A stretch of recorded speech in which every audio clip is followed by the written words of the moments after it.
Bunny with the money. The NASCAR Xfinity Series Eyes on the starter stand. Green flag goes in the air. heads to Richmond Raceway. Oh, now they're in the wall. Allgaier is in the fence. Will Austin Hill continue his run of dominance? It's official.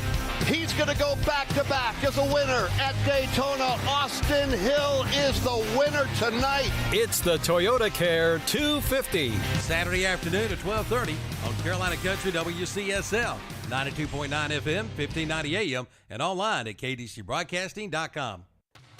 Starting in March, you can book your tee times online at the Glen Oaks Golf Course in Maiden. Just go online at glenoaksgolf.com. Pick out your tee time and book it. Check out their pro shop, snack bar, driving range, and banquet hall. And memberships are available. For more information, call 828-428-2451. Or again, go online at glenoaksgolf.com and like them on Facebook too.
And welcome to another Saturday Morning Sports Talk with Kevin, Zach, Tom, and Terry here on this dreary, rainy Saturday morning.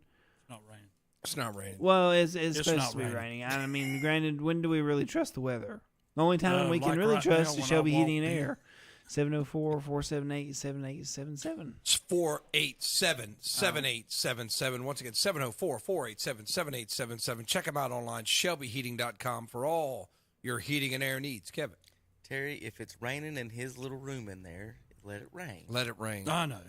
We'll be your sunshine. I'm sorry, JP. JP, have you had your breakfast yet? Not yet. That's why you're so cranky in there. But That's I've had ours. I've had mine. Sausage, egg, and cheese biscuits. Zach? I switched up, got what Terry gets this week. I got a sausage, egg, and cheese McMuffin. I did. Had the same thing, sausage, egg, and cheese McMuffin. And I had a bacon, egg, and cheese McGriddle, but I think I may also switch to McMuffins for a little while just to get a little variety in my diet. JP, what you going to end up eating? Sausage biscuit.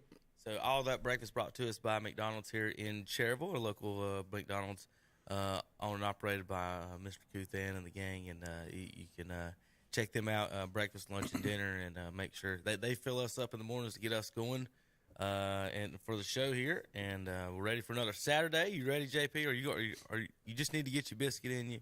Yeah, you'll be more upbeat, right? Yeah, probably. Okay. Well, good to see you, JP. Be more energetic. Yeah. Well, he'll be doing jumping I think jacks. he's struggling. Is he struggling? Yeah, he's struggling. Just look at him. You get the biscuit. See him, Mike? That's what I'm saying. What do you mean? He's just barely here. And he's just barely here. What does your shirt say, JP? Freed? Free me? Freed. Freed. All right, there you go. JP's been freed.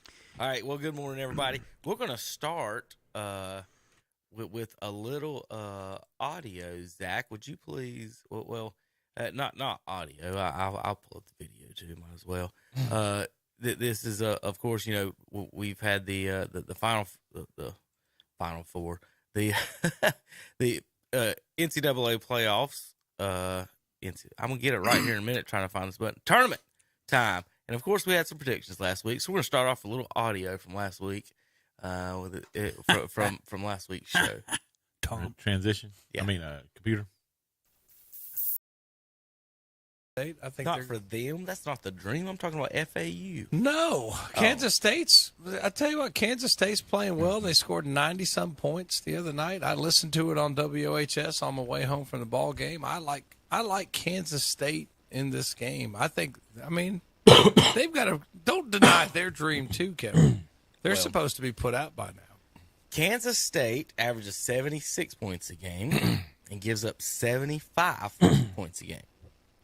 FAU scores 78 points a game and only gives up 63 points a game. Terry?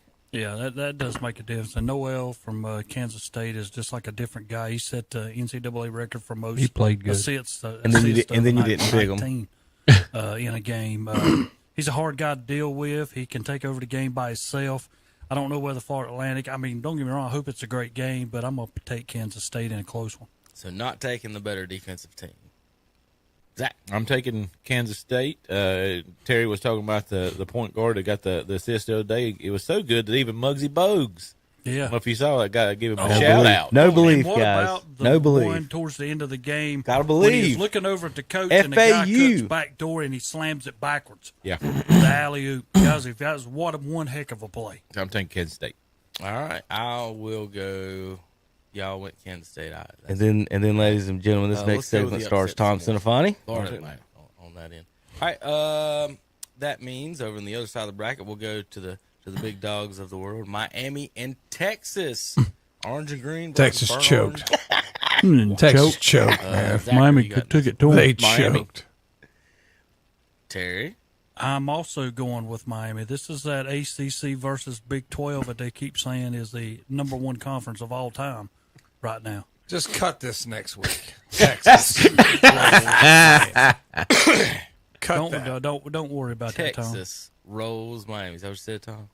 It's not even going to be Houston close. thought they Shouldn't have been. They had a And I even 14-point told y'all lead. Last struggled. week, They had a I told 14-point you last lead. week when I saw them playing East Carolina, that Houston was no good and got a number one seed. They struggled in the second round. Don't tell me none of that. Terry talks about Houston like he does the Redskins. You got to have to I'm telling give him some. Who's Redskins? Oh, yeah, I forgot about that team. Yeah, them Commanders. Wait a minute, that's not their name neither. I mean, they keep changing it all the time. It's probably next year it'll be the Pelicans. Tom, I was saying, you can't be the Indians. You got to be the Guardians now. What? Won't even be close, Terry. How about the Miami That's what he Hurricanes? said. They were up 14. Then they got this guy called Wong. They were up 14. That started points. lighting them up. No, I'm just stupid coach. Yeah. Stupid coach. They even said on television, Tom, you know, Wong decides to take over this game, and he did Stupid coach. down the stretch. Can't get his guys to focus. Down the stretch, up 14 points in the second half, and he blow Man, it. y'all choked at the end. Choked. Should have known better to pick Texas. They went to the old NFL prevent defense. Hey, they Big just, 12. This is ridiculous. Best conference in basketball. Wrong. Start playing not to Wrong. lose. But, you know, I didn't even realize that the coach of Miami was the same guy who took George Mason to the Seen that Final this Four. week. Didn't in know like that either. 2006 or 5, or it's been a while back. Yeah. So, I mean, you know, it's like when they showed up, I was like, oh, yeah, now I remember that guy. I was like, maybe I shouldn't have picked against him. They showed on there something about only 4 guys have done it as coaches. And they was him, a guy from Michigan State, Izzo, and there was 2 other guys. What other team did he cannot take to the Final Four? Izzo. Izzo. Yeah, it had something like that. Well, maybe it's the same team, but he's been. No, it had to have been 2 other No, teams. probably with at least 2 teams. Yeah, Probably. because there was only 4 guys that they mentioned. Did that had Pitino done it. do it? Patino, Calipari. Yeah, Calipari do it. Yeah. No, I don't think neither one of them was part of it. That's great, Terry. Thanks for giving us a I know. fact that you don't I hear. know. Guys, Well, I mean, will y'all I just please mentioned guess? it. I hope He y'all was get it one right. of them. Here's a fun Yeah. fact. I don't know it. There's only Fun 4. facts with Terry. There's you do only that with your 4. class. Class, I got a fun fact about the weather. What is it? So how many I don't different know. I schools can't was it, remember. Terry? 4 teams to the Final Four. It'll pull it up. It sure will. 2 teams to the Final Four. Yeah, there you go. Gosh. Right. Well, no. Now I remember exactly how the question was.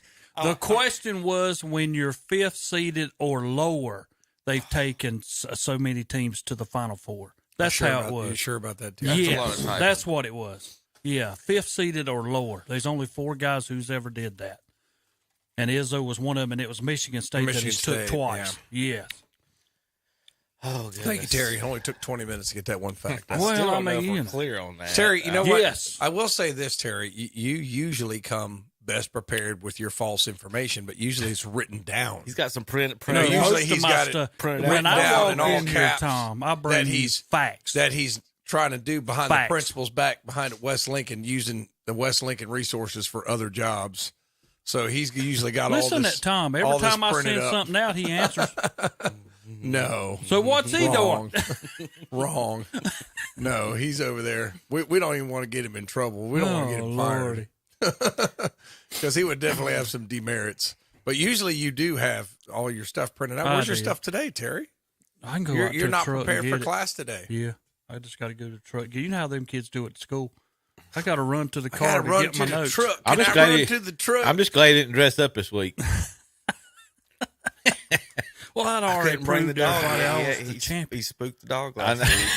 I was the champion. Walking in here trying to suplex the dog. Still, I mean, I've been hunting Tyrese all week. Haven't seen him. You ain't got his name right yet. Tyrese is an R&B singer. You know? Tyrese. There you go. There you go. Tyrese. To me, is Tyrese. Yeah. Tom, what do we do with this? I have no idea. It's just okay. So, looking at the brackets, we got 2 5s, which a 5 has never won the tournament for you gambling and luck people. A 9 and a 4. Now, with all that, we had all this controversy coming into the tournament. How bad of a job, Tom, did the committee do this year, seeding / getting teams into the tournament? I think that we all forget that in a head-to-head matchup, anything can happen. That's why the NBA plays series, right? I was going to say, especially in a one-game. In a one-game thing, one-off. anything can happen. Anything can happen. So, should they have let Clemson and Carolina in? I mean, it's all, hindsight's 20/20. Some of these teams that got in laid an egg, Purdue in the first round, for instance. I mean, Purdue was dominant all year, and they get in the first round, and if you watch the end of the Purdue game, they were so scared to shoot the ball. That's what can happen to you in a one-game situation. So it's always that if you seed somebody number 1 and they get beat by a 16 seed, you're going to take some flack for that. I mean, I don't care. But in a one game, in basketball, all the NBA series are at least 5 games, right? 5 and 7. Baseball 5 and 7. It just lends itself to being a series. And then one and done, anything can happen. That's why we see nobody's in this seated higher than 4, right? UConn's the highest seed remaining at 4. Yes. So anything can happen. You can get hot at the right time. You're just come together at the right time, and it's going to help you win that one game. You only have to beat, if you're Fairleigh Dickinson, you only have to beat Purdue once. You don't have to beat them 3 or 4 times. So it lends itself to excitement. That's what makes March Madness fun, because in a one game, you never know what's going to happen. And I think also you got to do the scenario that we're going through now. When you got all these transfers coming in, and I mentioned this last week, North Carolina State's a perfect example. All these guys come in, State was good, made them better, but we're not quality to win a national championship. It's like having one and dones. They come in, this is your only chance, and then they're all out. And when you got these teams like Florida Atlantic and some of San Diego State, who has juniors and seniors on their squad that have been with them 3 or 4 years, I think they become better. And I think we're doing it right now that we're seeing the NCAA come to a point that this is going to happen every year with all these, hey, I'm going to transfer over here, I'm going to transfer over there. This is going to happen every year where you have these teams who try to be elite for 1 year. Don't get me wrong, everybody like to win a national championship, but that's what they're gunning for now. Whether that's true or not, it's still on the committee's responsibility to seed them correctly. Yeah, well, I don't think your committee can be strong now. I don't think you can do it. I think your committee now, and that's like me, and I've sent out all these things to these guys, like every one of them ought to be fired. you'd have to redo the committee every year now because that committee's never going to know who's the best team. There shouldn't be a committee, is my point, and all that. They should all be automatic qualifiers. You can't, and then maybe, and however they wanted to do it, I don't care. Okay, hold on a second, Kevin. In your explanation, you're saying they should all be automatic qualifiers. Fine. Then how do you seed them? How do you automatically seed them? Explain that. Well, I haven't got to that part yet. I would do this. This would be me. You haven't got. See, he's not prepared for class today either. No, He was up all night last I night. was definitely here here ready to criticize their poor job. Just because I can tell it, just because the doctor killed his patient, Tom, and I can say, hey, you messed up there, doesn't mean I should be the one performing the next. But I'm just saying that you began your attack by saying you got to seed them properly, and I said, how do you do it? You said, I don't know. They do. So man, you have awful. You know why, Kevin? You know why you can't answer that question? Because there is no answer to that question. No, there's not. There's no answer to that question. Clemson is not in the tournament. I agree. They should have been. West Virginia was in the tournament. That's step one into seeding your tournament correctly. There's two things you got to do here. Is get the right teams Well, in. I think concur with that, everybody should make it that is 500 above and above 500 in your conference. Just take everybody. I don't care. You eliminate all teams that don't have at least a 500 record in the conference. Yeah. I like that. That's 500 record. There was a ton not 500. I didn't think 20 wins. You know, I like 20. See, but have 20 wins. the reason why I think Terry, I can't believe I'm saying good point and Terry in the same sentence, but the reason why that's a good point is you can beat the teams that know you. You can beat the teams that have scouted you. You can beat the teams that know your weaknesses, that recruited some of the same players that are playing for your school. So if you can beat them, that says something about your program. So I agree with that. I think Miami made the comment. I don't know if you guys saw it this week, but one of the players said, we play reason we're doing so good in tournaments, we get our competition in the ACC. We got a really good conference. So I think they pushed that agenda to say y'all didn't pick enough of us. I think they made that statement. So, but I just think the NCAA now is in a tough time from here on out of what's happening, and I think every year we're going to see this. Somebody who has a lot of veterans that can keep their guys in school.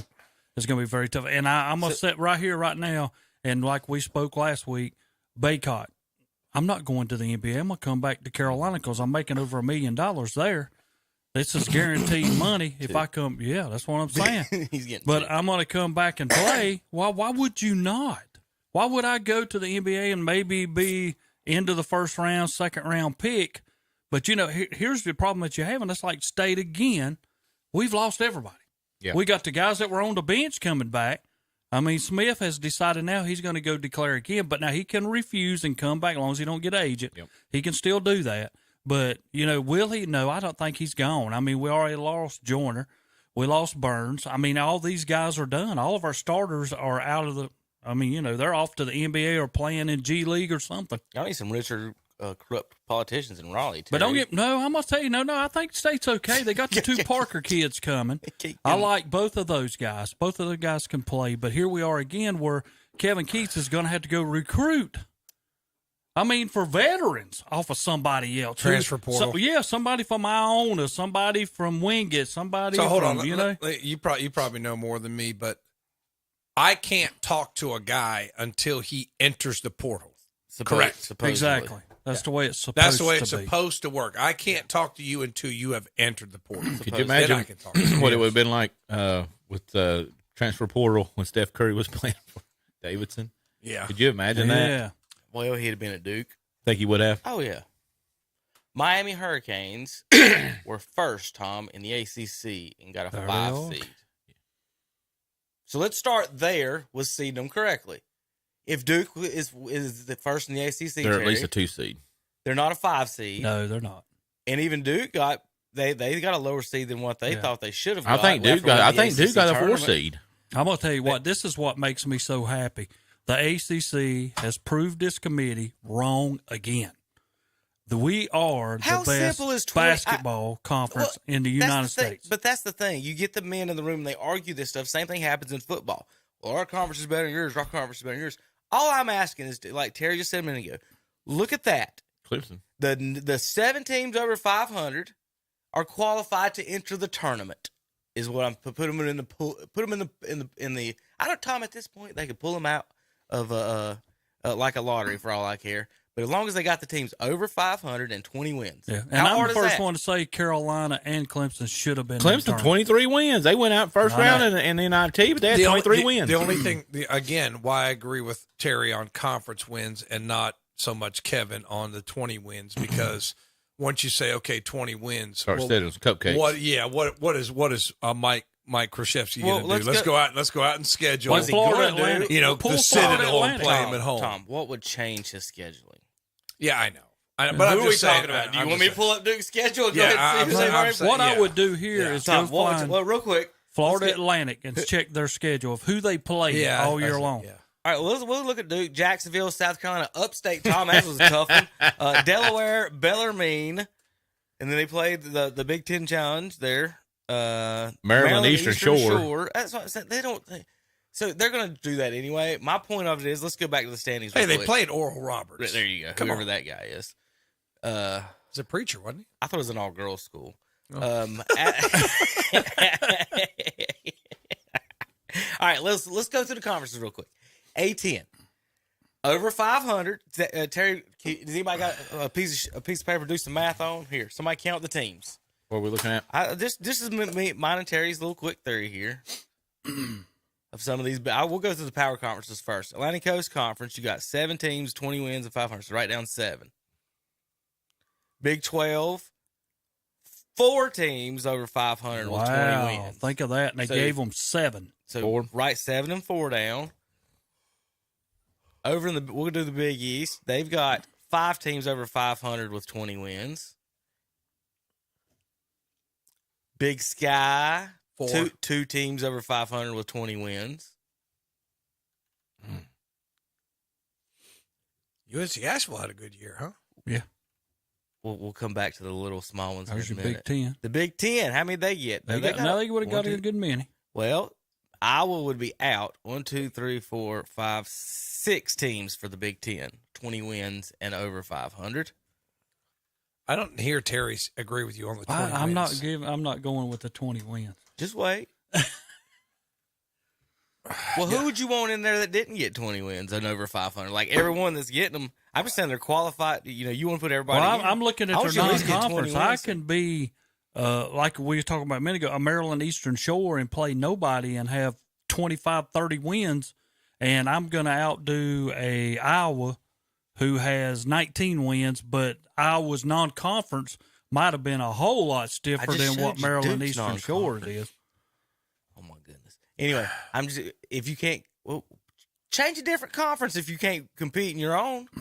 How about that? How about move down? I mean, there's a lot of money has to be involved to move and all this stuff. All right, I mean, Pac-12, 5 teams over 500 and 20 wins. SEC, 1, 2, 3, 4, 5, 6, 7 teams.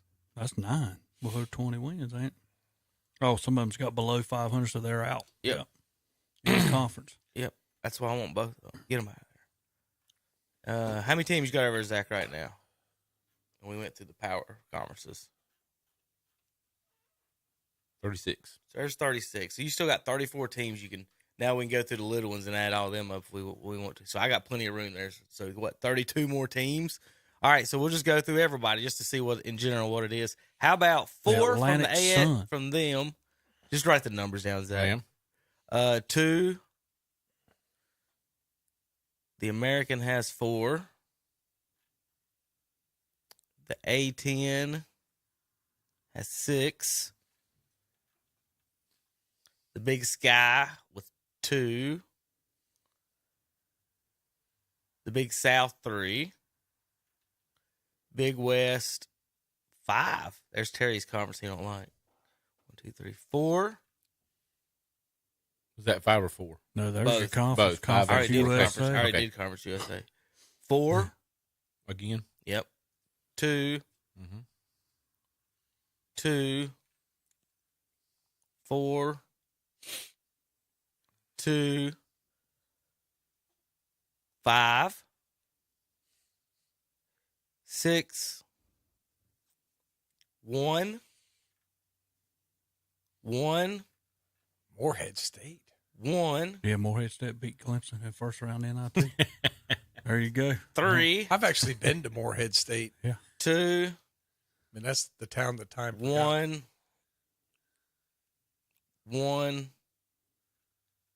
Sunbelt come hot with 5, 3, I think it's a lot of conferences. Yeah, they are. and 5. I did not know that many. Add all that, Zach, while we discuss the rest of it. I just want to, in general, see how many total that is. And that's just teams that would qualify, Tom. And then you could have your committee and come in and throw out the little guys you don't like. How about that one? That's My probably 2 better than qualifiers. what they got now.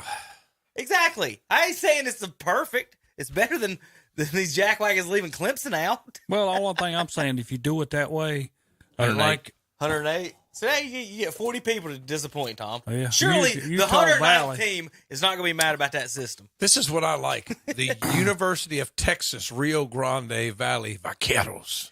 That's awesome. Their names are so much better. The aren't they? Vaqueros. They're always better. there was your Vamos, Utah vamos, Valley. Vaqueros. I mean, see, that's where you got to look at who they playing, because Utah Valley's right. not going to go play somebody You're from right, the ACC. Terry. Hey, go back up. Go back up. Go back up. Look at that.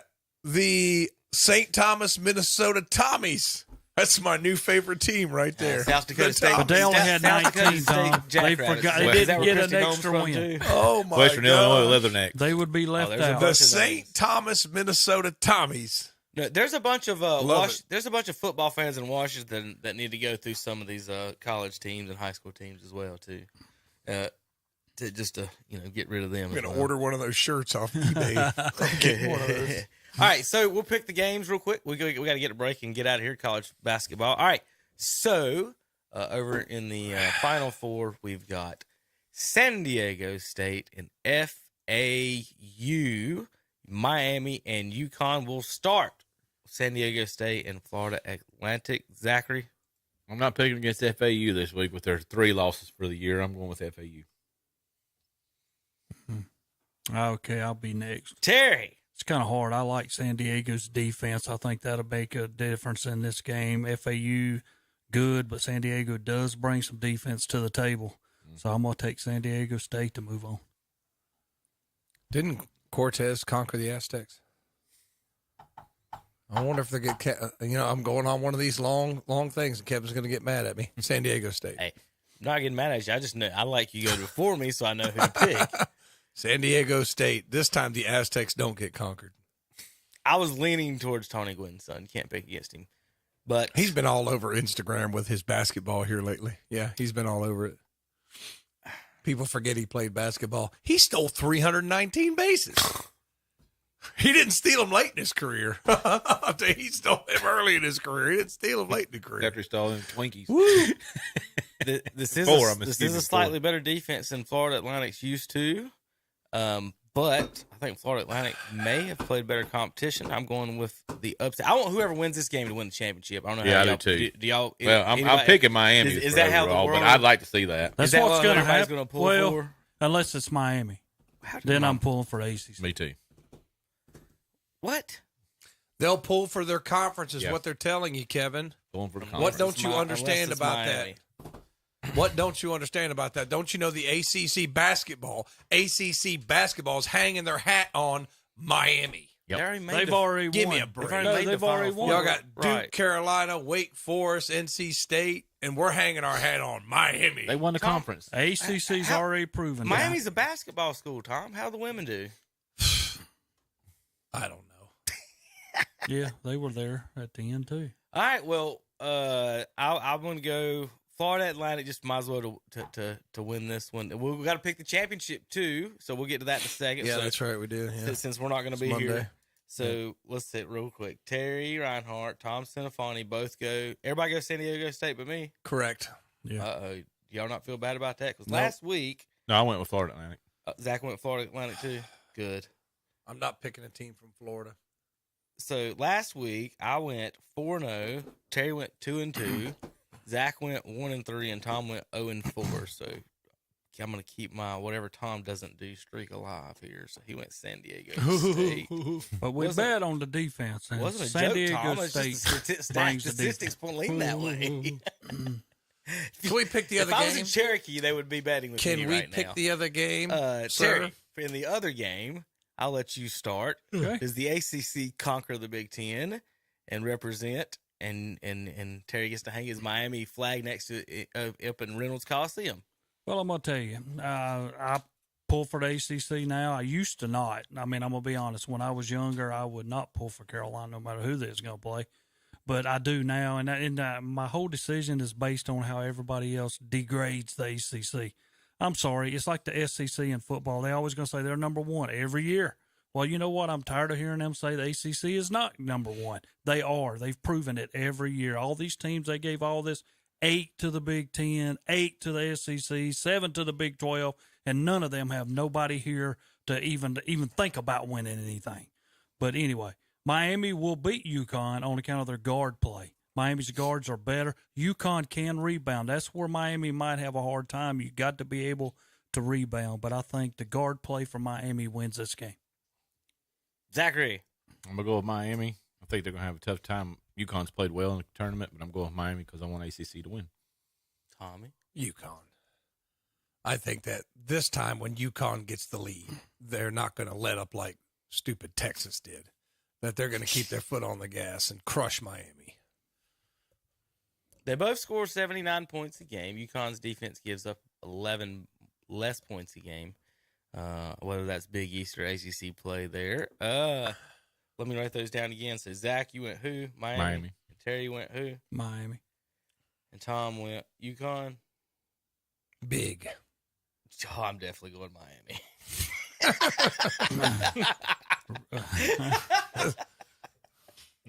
Big. What did you say last? What did he say last? Wouldn't even be close. It shouldn't have been.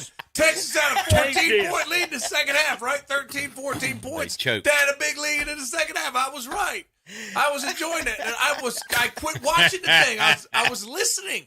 It's like, and I was like, what's going on here? What's going on here? It's like got closer and closer. I'm like, what are they doing? They should have. And then won when big. Miami took the lead, you was like, uh-oh. This is going to be on the show next week. And then Miami started stretching it.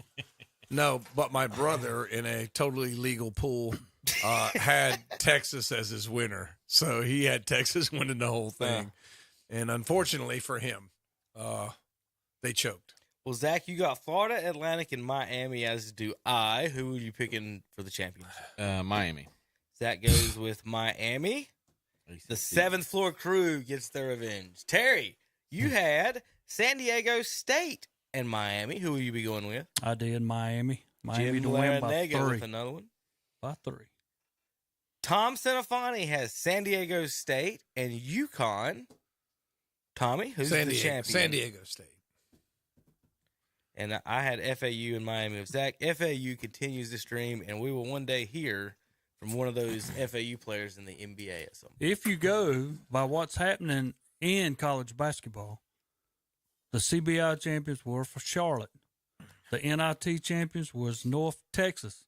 If this all goes to plan, Florida Atlantic wins, and Conference USA is the best in every one of those.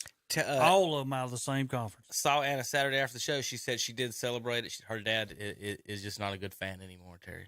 That's what she told me. Well, she was kind of talking to me, too, when I went down there. And she says, you have to understand, my dad gets off on the wrong side of the bed every now and then. And, I mean, you know. And I was like, I know, Anna. We see him every Saturday. We understand. They're in there corrupting my daughter. We were just talking to the hot dog lady. Yeah. Mm-hmm. Well, all right, we'll be back. Next up, we've got a couple more college stuff to get into. A little NFL, some NBA wrapping up their season. Hey, if you want right now, this is what we're going to do. If you want tickets to Charlotte Hornets basketball tomorrow, 1 o'clock in the afternoon versus the Toronto Raptors, you're going to call JP at the studios right now, 704-435-2845, 704-435-2845. Tell JP, I want to see the Hornets, and we'll get you some tickets to that game. We need your email. JP will get your email from you. But 704-435-2845, call JP here at the studios. Ask for some Hornet tickets. We'll be back in a few minutes on with Shelby Heating and Air Sports Talk on KDCBroadcasting.com. They are there when you need them. We're talking about Shelby Heating and Air, where their customers come first. No matter the weather or the temperature, they'll be there to make sure you're comfortable. Ask about their safety furnace checkup for $99. Plus, ask about their up to $750 in rebates on select products. That's Shelby Heating and Air. Call 704-487-7877. Online at shelbyheating.com. See their page at whatsupshopper.com and like them on Facebook too. They are there when you need them. Join us for our live Sunday morning church services at 9:30 a.m. on WCSL. It's a live church service from Anthony Grove Baptist Church in Krause. And at 11 a.m. on WCSL, it's a live church service from First Baptist Church in Cherryville. And at 11 a.m. on WHS, it's a live church service of the Calvary Baptist Church in Shelby. How would you like to win a car wash valued up to $40? Sure you would, but that's not all. How would you like to win a complete detail valued at $150? Now you're talking. Well, you can. Just enter the SR Auto Detail Shop giveaway for the month of April. All you have to do is email SR Auto Detail Shop your contact information, and your name will be entered into a drawing on Monday, May 1st. Send your contact information to sr536@bellsouth.net. Again, that's sr536@bellsouth.net. Enter today. Winner will be announced Monday, May 1st. SR Auto Sales Detail Shop, 417 South Post Road, Shelby. Farm Live Entertainment presents Rock of the Farm at Copper Mine Farms with Dirty Grass Soul with special guest Rutherford County Line. Don't miss it. Dirty Grass Soul, Saturday night, April 8th. Doors open at 6 p.m. Tickets just $20. Tickets now available at Eventbrite. Dirty Grass Soul with Rutherford County Line, Saturday, April 8th at Coppermine Farm, 154 Main Street in Forest City. Brenda Jane watched her daddy play that flat top guitar every day. Built upon a solid foundation of cast iron and steel, the Kubota L-Series is part of our under 100 horsepower tractor lineup rated #1 for reliability. They feature powerful Kubota diesel engines and easy operation. The durable Kubota L-Series. Talk to your local Kubota dealer today to schedule a demo. Go to KubotaUSA.com for full disclaimer. Your Kubota dealer is Parker Farm Service, located at 126 Bessie Drive on Oak Grove Road at the Highway 74 bypass in Kings Mountain. The Cherryville Golf and Country Club has new renovations and will be expansion on golf. Having a wedding reception? Cherryville Golf and Country Club banquet room is the place for it. Private parties, birthday parties, and corporate events. Cherryville Golf and Country Club, 200 Club Drive, Cherryville. Call 704-435-6597. And we're back on Saturday Morning Sports Talk with Kevin and the guys. And as always, we want to remind our listeners about Shelby Heating and Air, 704-487-7877 for all your heating and air needs. That's right. Check them out online as well. That's ShelbyHeating.com. One more time, 704-487-7877 for Shelby Heating and Air. Kevin. Well, good morning, everybody. Welcome back to Saturday Morning Shock Joxx, brought to you by Shelby Heating and Air and McDonald's Breakfast. Got a couple other things to talk about real quick. The Tar Heel making the news. Tar Heel's making the news this week in the transfer portal. Caleb Love is the big news that announces he's transferring. And first of all the other transfers, Tom, we've got 2.1 points a game, 1.7 points a game, 4.1 points a game, 2.7, and people are acting like the house is on fire.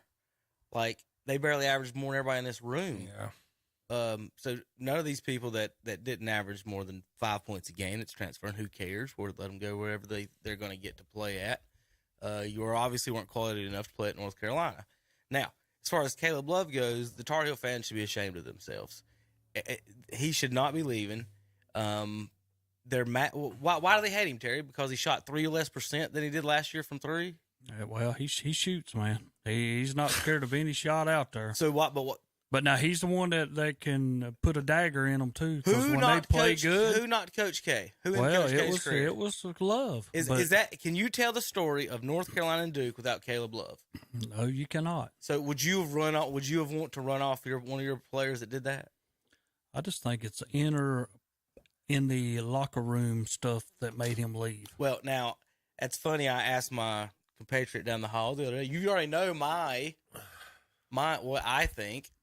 I thought it was girl problems. And Mr. Bush came in the other day and was talking, and he said something about it. And I said, why do you think all these guys are leaving and they didn't like each other? He said, oh, yeah, somebody and somebody's girlfriend, something happened.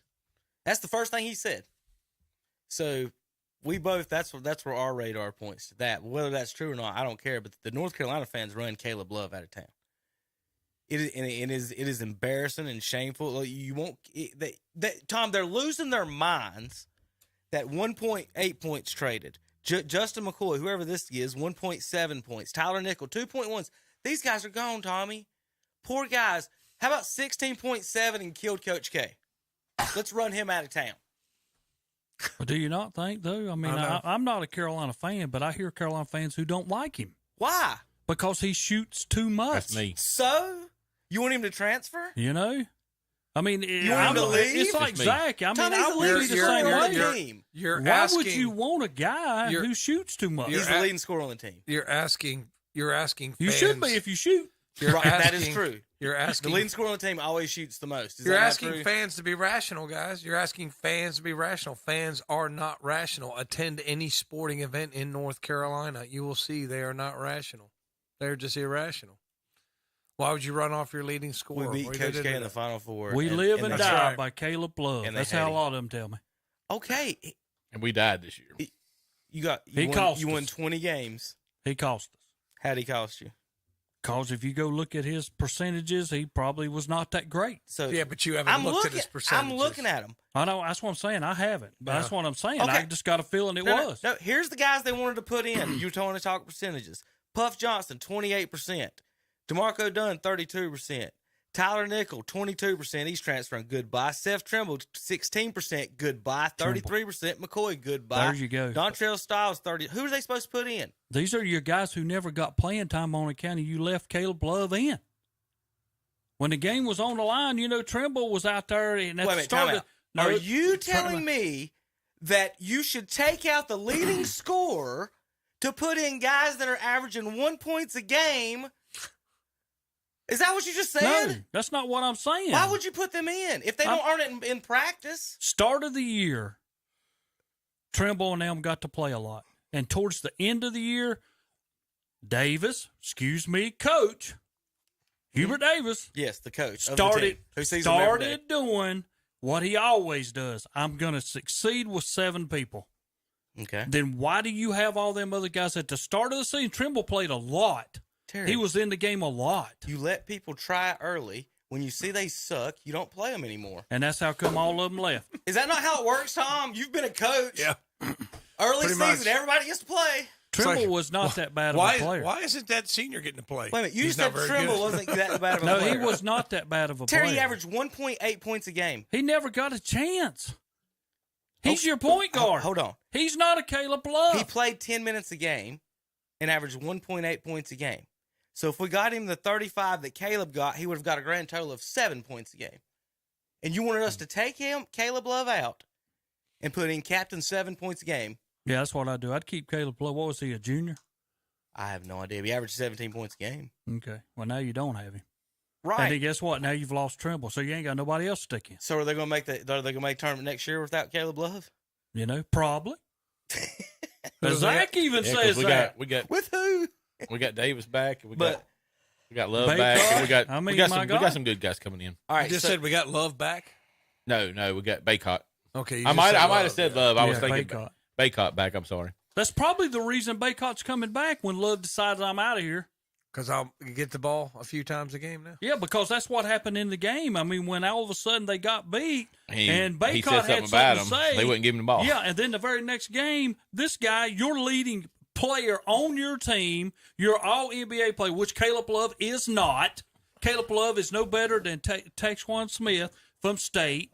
You're going to be lucky if you make the NBA because that's what type of player you are. You know what I'm saying? That's the type of player you are.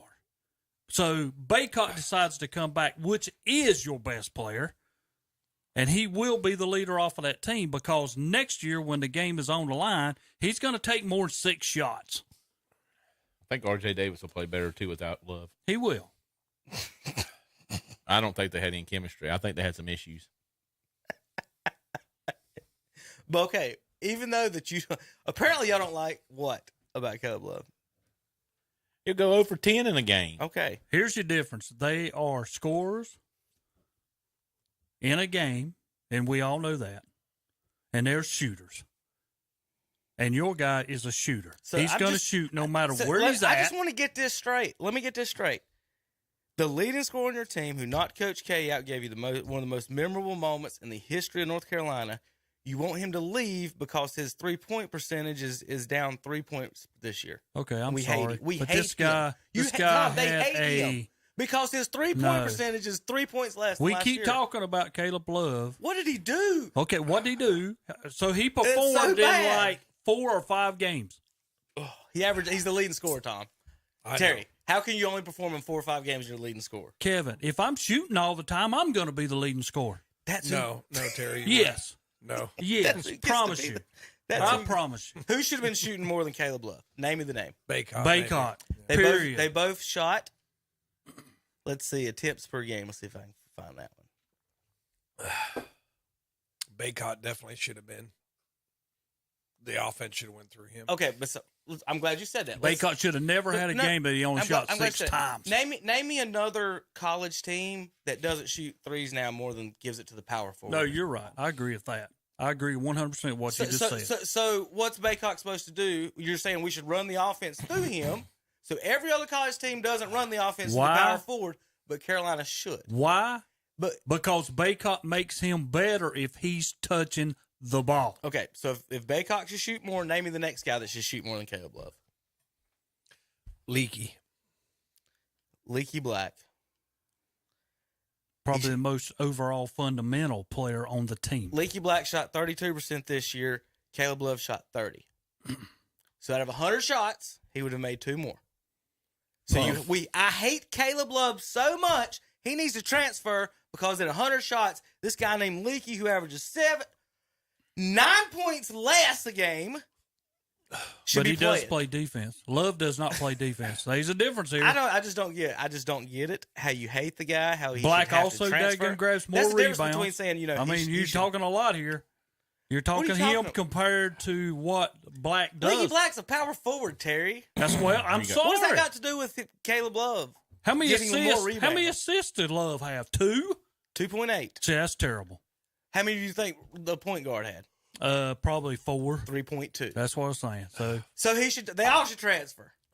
That's what I'm trying to get at. Who should stay? Who should be on the team? Why do we hate these guys? Why Caleb Love playing on another team is a disgrace to North Carolina fans. Every fan should be.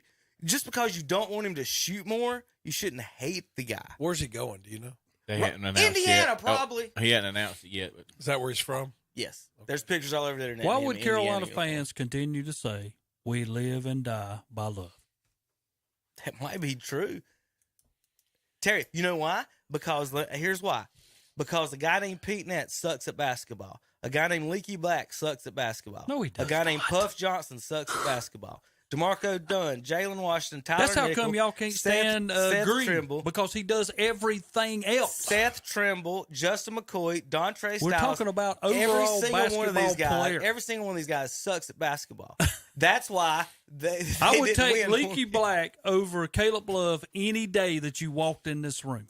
Terry, like why? It's the most silliest thing I've ever heard. No, because he can do everything. Love cannot do anything but shoot.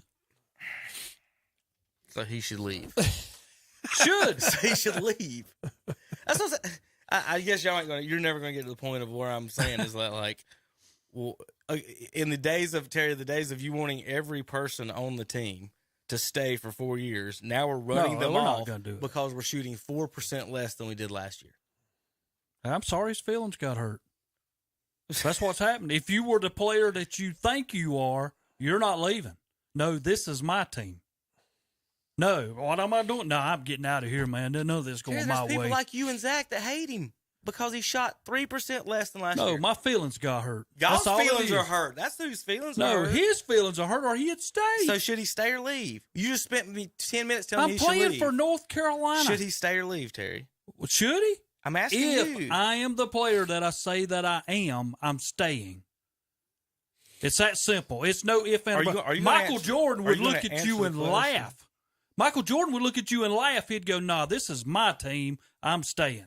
We wouldn't have missed the playoffs with Michael Jordan. Well, I know. I'm just saying. again, Zach, you say it, and Carolina fans and Duke fans say it like there was a qualification for making the tournament. Clemson did not make the tournament for third. So you can't say, and West Virginia made it under 500, so you can't say we didn't make the tournament because of Caleb Love. You didn't make the tournament because a dude in a committee said, you're not in my tournament. That's the reason Carolina's not in the tournament. I agree. And they should have been in the tournament. It's not I'm the first one because to say it. of a player. And again, Clemson should have been too. So think about this, guys. Let's take Caleb Love's name off of it. 1983, Terry. Should Jordan have transferred after not winning the national championship and NC State win it? They're embarrassed. They don't win it. I hit the big shot the year before. Bye-bye, Michael Jordan. That's the same thing. I'm not saying Caleb's Michael Jordan, but he hit the biggest shot. He's everything. He is going to be on every picture, every poster, every memory Carolina Duke game. Wherever he goes, he'll be their starting, their pitcher man. But they ran him out of town. They missed playoffs too. Like, there's a difference between him and the people don't like Rashad McCants because he exposed their cheating. Caleb didn't do anything but miss some jumpers. Let's not forget they're also trying to run Hubert Davis out of town too. It shows you how dumb. Well, I'm trying to find my stats on that one. I'm going to get that one here in a minute. The Dean Smith. Here you go. All right, so a guy, this is Carolina fans complaining on the internet. So here's you some. Yeah, there's a lot of that. There's Roy Williams. This would never happen to Roy Williams. 2 years ago, he was 14 and 19. Yeah, and they was trying to run Roy out. 2 years ago, he was 14 and 19. So let's go over some of this. Roy Williams' last 2 years in coaching, 32 and 30. Really? Wow. Yes. This is what. Again, Tom, we're running Final Four heroes and coaches out of town. Let's follow with me. These are some very interesting stats. Well, he quit on his own. Come on now. Hubert Davis, in his first 2 seasons, is 49 and 23. Roy Williams in the last 2, 32 and 30. The same players and same era of basketball. Let's go back to the Hubert first Davis 2 years. has set. What are you talking about? I mean, we're talking about. Let's don't go back to the last 2 years. Let's go back to Roy Williams' first 2 years. Well, Terry, the players that Roy Williams was coaching his last 2 years, and the coaches and the teams are pretty much the same as who Hubert's, and he took over his players correctly. Why would we go back 25 years ago? Your first 2 years, that's what Hubert's having to do. Let's go Hubert's Would you just be quiet for 2 seconds? Well, I'm just saying. That's my opinion. Yeah, all right, Roy Williams' first year at Carolina was worse than Hubert's first year at Carolina. Probably. Okay. Now, let me finish all this. Hubert Davis has 49 wins in his first 2 years. Roy Williams, 32 in his last 2 years. Same era of basketball. Dean Smith. It took him 4 years to get to 49 wins. It took Hubert Davis 2. Dean Smith didn't have the transfer portal. Exactly. A lot different. Yeah. All right. Y'all just make up weird things. Like y'all just might as well have said fire hydrants are red to what I just said. Now, idiots. Silence. So Dean Smith. Now this is what got Pol Pot over here. What should Hubert Davis have done? He won 17 more games than Roy did with the same players, and it took Dean 4 years to get the same number of wins it took Hubert 2. Now, stay with me. I got way more. Okay. Roy Williams, Tom, in 18 seasons, Terry, in 18 seasons at Carolina, how many 10-loss seasons did Roy Williams have? 18 years, 10 lost seasons at North Carolina. 6. Tom, got a guess? 5. Zach? 8. 10. Okay. It was almost 50% chance that Roy might have 10 losses every year at Carolina. Okay? That is kind of surprising. People don't. What? In 18 years, wait this is a like the minute. Cam Newton stat. In his stat, in 18 years at Carolina, he had 10 losses 10 times, Terry. Well, now, No, see, 8 here's, times. 8 here's times, where sorry. we are different. When you go, there's a lot of difference here. When you go look at Duke plays nobody. When you look at Carolina, now we'll give them credit. Carolina's going to play a Kentucky. They're going to play an Indiana. They're going to play somebody from the Big Ten. They're going to play stout non-conference to make that's them why I better. muted you a minute ago, because I'm not even as it's finished with going the on. stat. Now to Dean Smith. How many 10-loss seasons did he have in 36 years? Now his was low. 5. Yeah, I was getting ready to say his was Roy low. Williams is a fraud in all of this. He stole Dean Smith's offense. He He's won a stole championship with Matt Doherty's players. Yeah. All of his stats I are agree. fraudulent. I agree. And we're a dream of, again, wait a minute, we're here again. Not one player that Roy Williams recruited averaged 20 points in the NBA or has made an NBA All-Star team. 18 years at Carolina of failure producing NBA players that are quality NBA All-Stars. 18 years. None. Now, let's get to Dean Smith real quick. 5 10-loss seasons in 36 years. Here's the best one, though. One stretch of 23 straight seasons under 10 losses. That's more seasons under 10 losses than Roy Williams even coached at Carolina. How many years did it take for Dean Smith to take the Tar Heels to a Final Four? Oh, he had a lot of talent. How many years did it take because Dean Smith people to were complaining about that when he was there. All the talent that comes to Carolina, and they'll never win a national title. How many years did it take? Guesses? Anyone? I'm going to say Remember, 11. Remember, Hubert did it in his first year. When did he first come there? Dean Smith, I don't know the exact year. Tom, it took him 6 years to make a Final Four. I was about to say 7. Now, here's my next trivia question. How many years was it? Did it take Dean Smith to have his team ranked number 1 in the country at any time in the season? How many years did it take for Dean Smith to get the Tar Heels ranked number 1? Guesses? Wait a minute. We can't be going here, are we? 5. We can't be going there, are we? Guesses, Terry? 5, just 5. Guesses? I'm going to say 3. Zach, got a guess? 5. 16 years.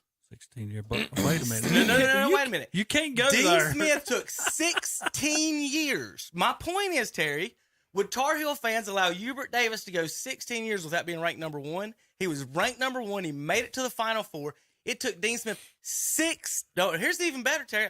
Wait a minute. Wait a minute. No. Wait a minute. I'm not done with my stats. Y'all keep interrupting my stats. That's back when Johnny Wooden was still coaching. I'm just saying. UCLA was number 1 all the time. Yeah, that's right. UCLA was up there all the time. Yeah. But my question for you is you can't really go there when Hubert, all of a sudden, I'm number 1 and I don't make the NCAA tournament. The first team ever. But was he number 1? Yeah, right. Preseason number 1, and he never made it. And he made the Final Four in his Dean first Smith, season. it took him 16 years and couldn't be number 1.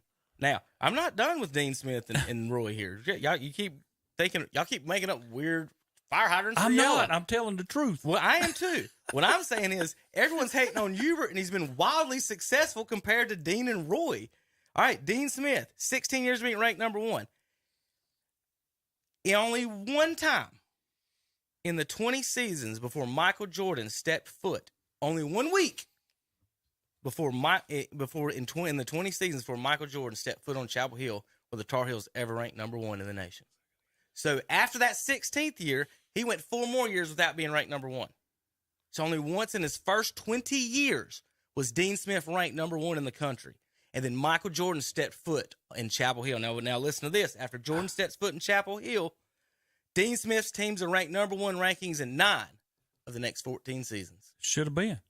Michael Jordan changed it, not Dean Smith, as far as the number 1 national title championship team. I believe there was also a guy named James Worthy and also another guy named Sam Perkins. I mean, I can start naming You're players. right, Terry. Did James Worthy, was he not there before Michael was there? Yeah, that's what I'm saying. So what I'm saying is they weren't ranked number 1 until Michael Jordan stepped foot on the floor. Make them better. James Worthy was never number 1 until Michael Jordan stepped foot in Chapel Hill. Let me put this thing straight. This is me as a state fan. No, this is me as a state fan. James Worthy was the best guy on that team. I do not care whether Michael Jordan arrived. He was not the best player on that squad. He was an average player, Kevin. In the 20 years before Michael stepped on the court, Dean Smith was ranked once for 1 week. 20 years of nothing, Terry. 20 years of nothingness. And now we want to run Roy and Caleb out of town. For what? Again, Hubert Davis, compared to the other two, has been as good as both of them, if not better in some respects. Dean Smith didn't have to deal with social media either. Dean Smith had to, I mean, you know, if they had social Dean media. Smith, he could have coached Leaky Black. You're right, Tom. No, I'm just, no. You're missing my point. I am. I mean, it's just that because of all this 20 garbage, years to be number one. all this garbage that comes out on social media, it puts more pressure on the you know what I'm saying? It does now. When you don't have to deal with that, I think people were more rational. I think social media has made people stupid is what I'm saying, is they base their opinions on stupidity. I'm actually agreeing with you that you make good points, but I just don't I'm just saying that we're all dumb. Like, we have more information, but we're dumber. You are proven. Because a lot of the information we have. You are proven as a coach. What's that? Does Ohio State have basketball? When was it? Back in 64, 65. Okay, so would you run your Final Four coach? No, I'm glad that Final Four coach who's 49 and 23 out of 10. No, that's the problem, Kevin. That's where you're getting to the right point. No. It's what he did last year that people forget it the next year. All these people, like, you did that with this team. The same team that you got now, you went to the Final Four, and this year you cannot. It's not the same team. Short attention. Yeah, but to people, they look at it as. How is it the same team? Well, I'm just saying, to people, that's how they look at it. If Brady Manick was a black guy, would they be saying it's the same team?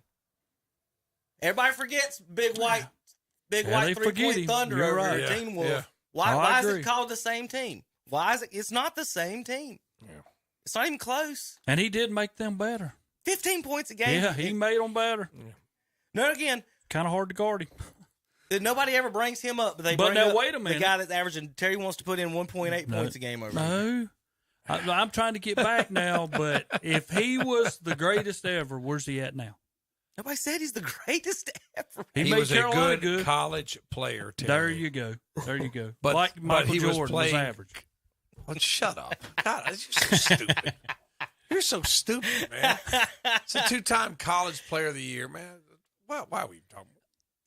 Silence his mouth. Well, real quick. Thank you. Real quick. Jordan, when he came in as a freshman, they put Terry. He never lost a scrimmage. They wouldn't let him play against the subs. He played against the starters, and he beat all the starters, including James Worthy. Yeah, he wanted to play all the best. He did.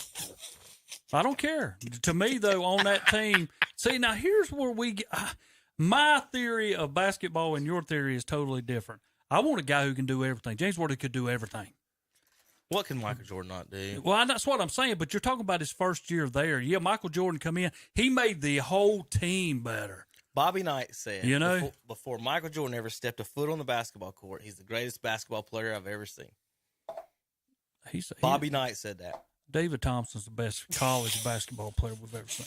Is this where all this roots to, Tom? All right, we'll be back in a minute. We got NASCAR, NFL, Panthers. What they going to do, Zach? What they going to do? Cowboys, Browns, and everybody else. All right, we'll be back in a few minutes. KDC Broadcast. They are there when you need them. We're talking about Shelby Heating and Air, where their customers come first. No matter the weather or the temperature, they'll be there to make sure you're comfortable. Ask about their safety furnace checkup for $99. Plus, ask about their up to $750 in rebates on select products. That's Shelby Heating and Air. Call 704-487-7877. Online at shelbyheating.com. See their page at whatsupshopper.com and like them on Facebook too. They are there when you need them.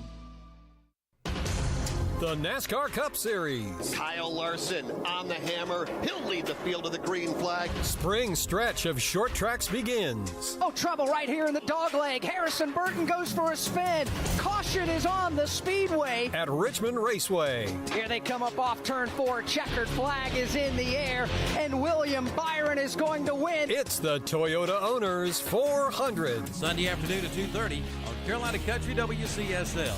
92.9 FM, 1590 AM, and online at kdcbroadcasting.com. Country Countdown USA.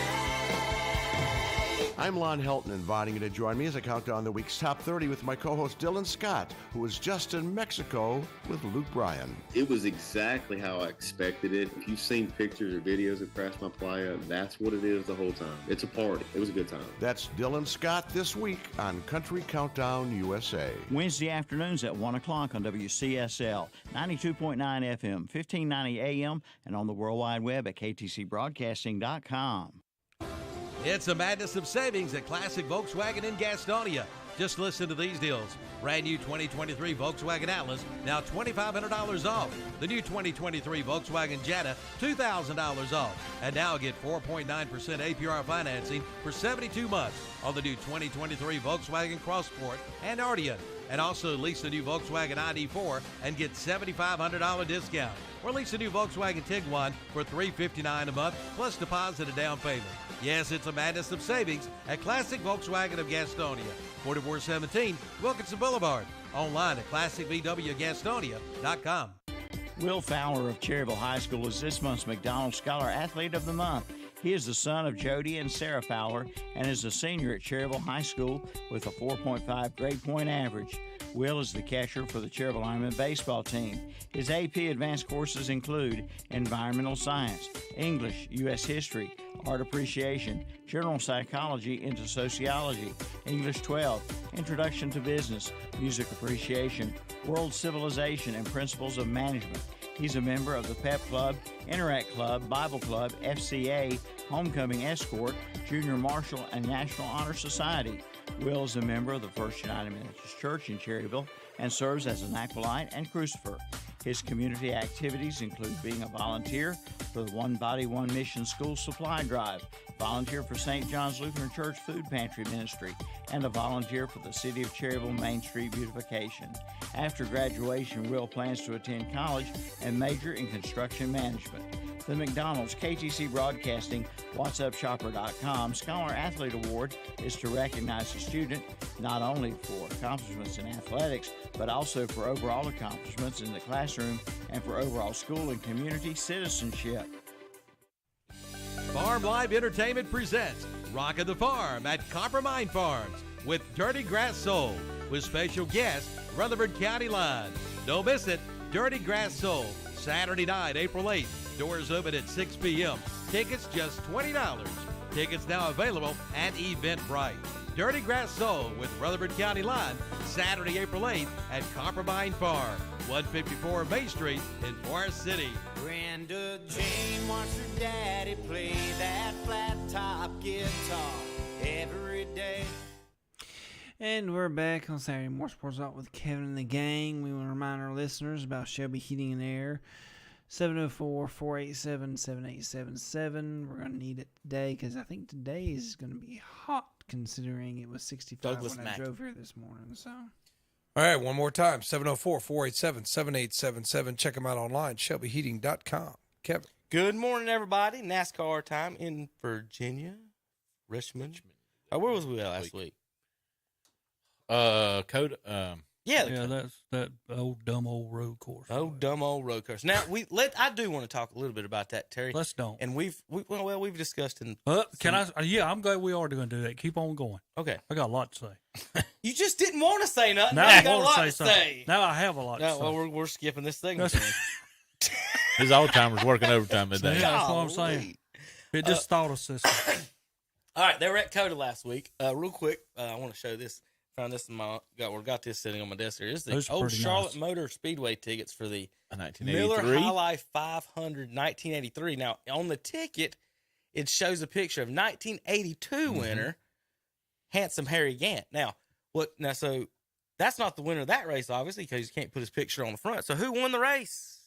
The 1983. Terry, do you remember who won the 1983 Miller High Life 500? Darryl Waltrip. I must say Tim Richmond. I don't know. Well, Zach got the second place driver, and Terry got the fifth place driver. Ah, there we go. Tom, you want to take a guess on who won the race without looking at the screen? Well, too late for that. Too late.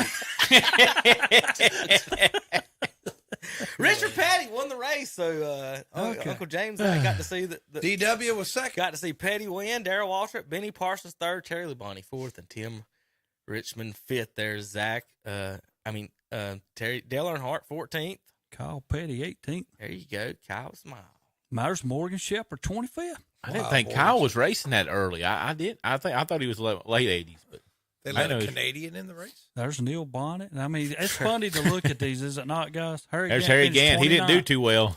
Sterling Marlin. There's last. Greg Sachs. I mean, it's funny. Some of these guys I haven't heard David of in Pearson a long time. And Sterling Marlin. When I was a kid, I loved the 38. Skull Bandit car, though. I remember loved that Skull Sterling Bandit Marlin car. finished last. Mm-hmm. David Pearson next to last. How about that? Mark Martin. Well, that was the 1983 Miller Life High Life 500 in Charlotte. Oh, I love looking at Jeffrey these things. Bodine. Yeah. Some There's big names Mark on Martin, there. 33rd. I mean, some of these Neil guys, Bonnet. that's what I'm saying. I like looking at those. Well, so at COTA this week, so Terry, I guess a lot of people's issues is in, I like, so we've had some, what do we do with overtime and how to handle that. And we've had some issues on all kinds of tracks, actually. Yep. Because we talked about it last time, a few weeks ago about, depending on where the caution is on an oval, can you let them race back to the flag like they used to?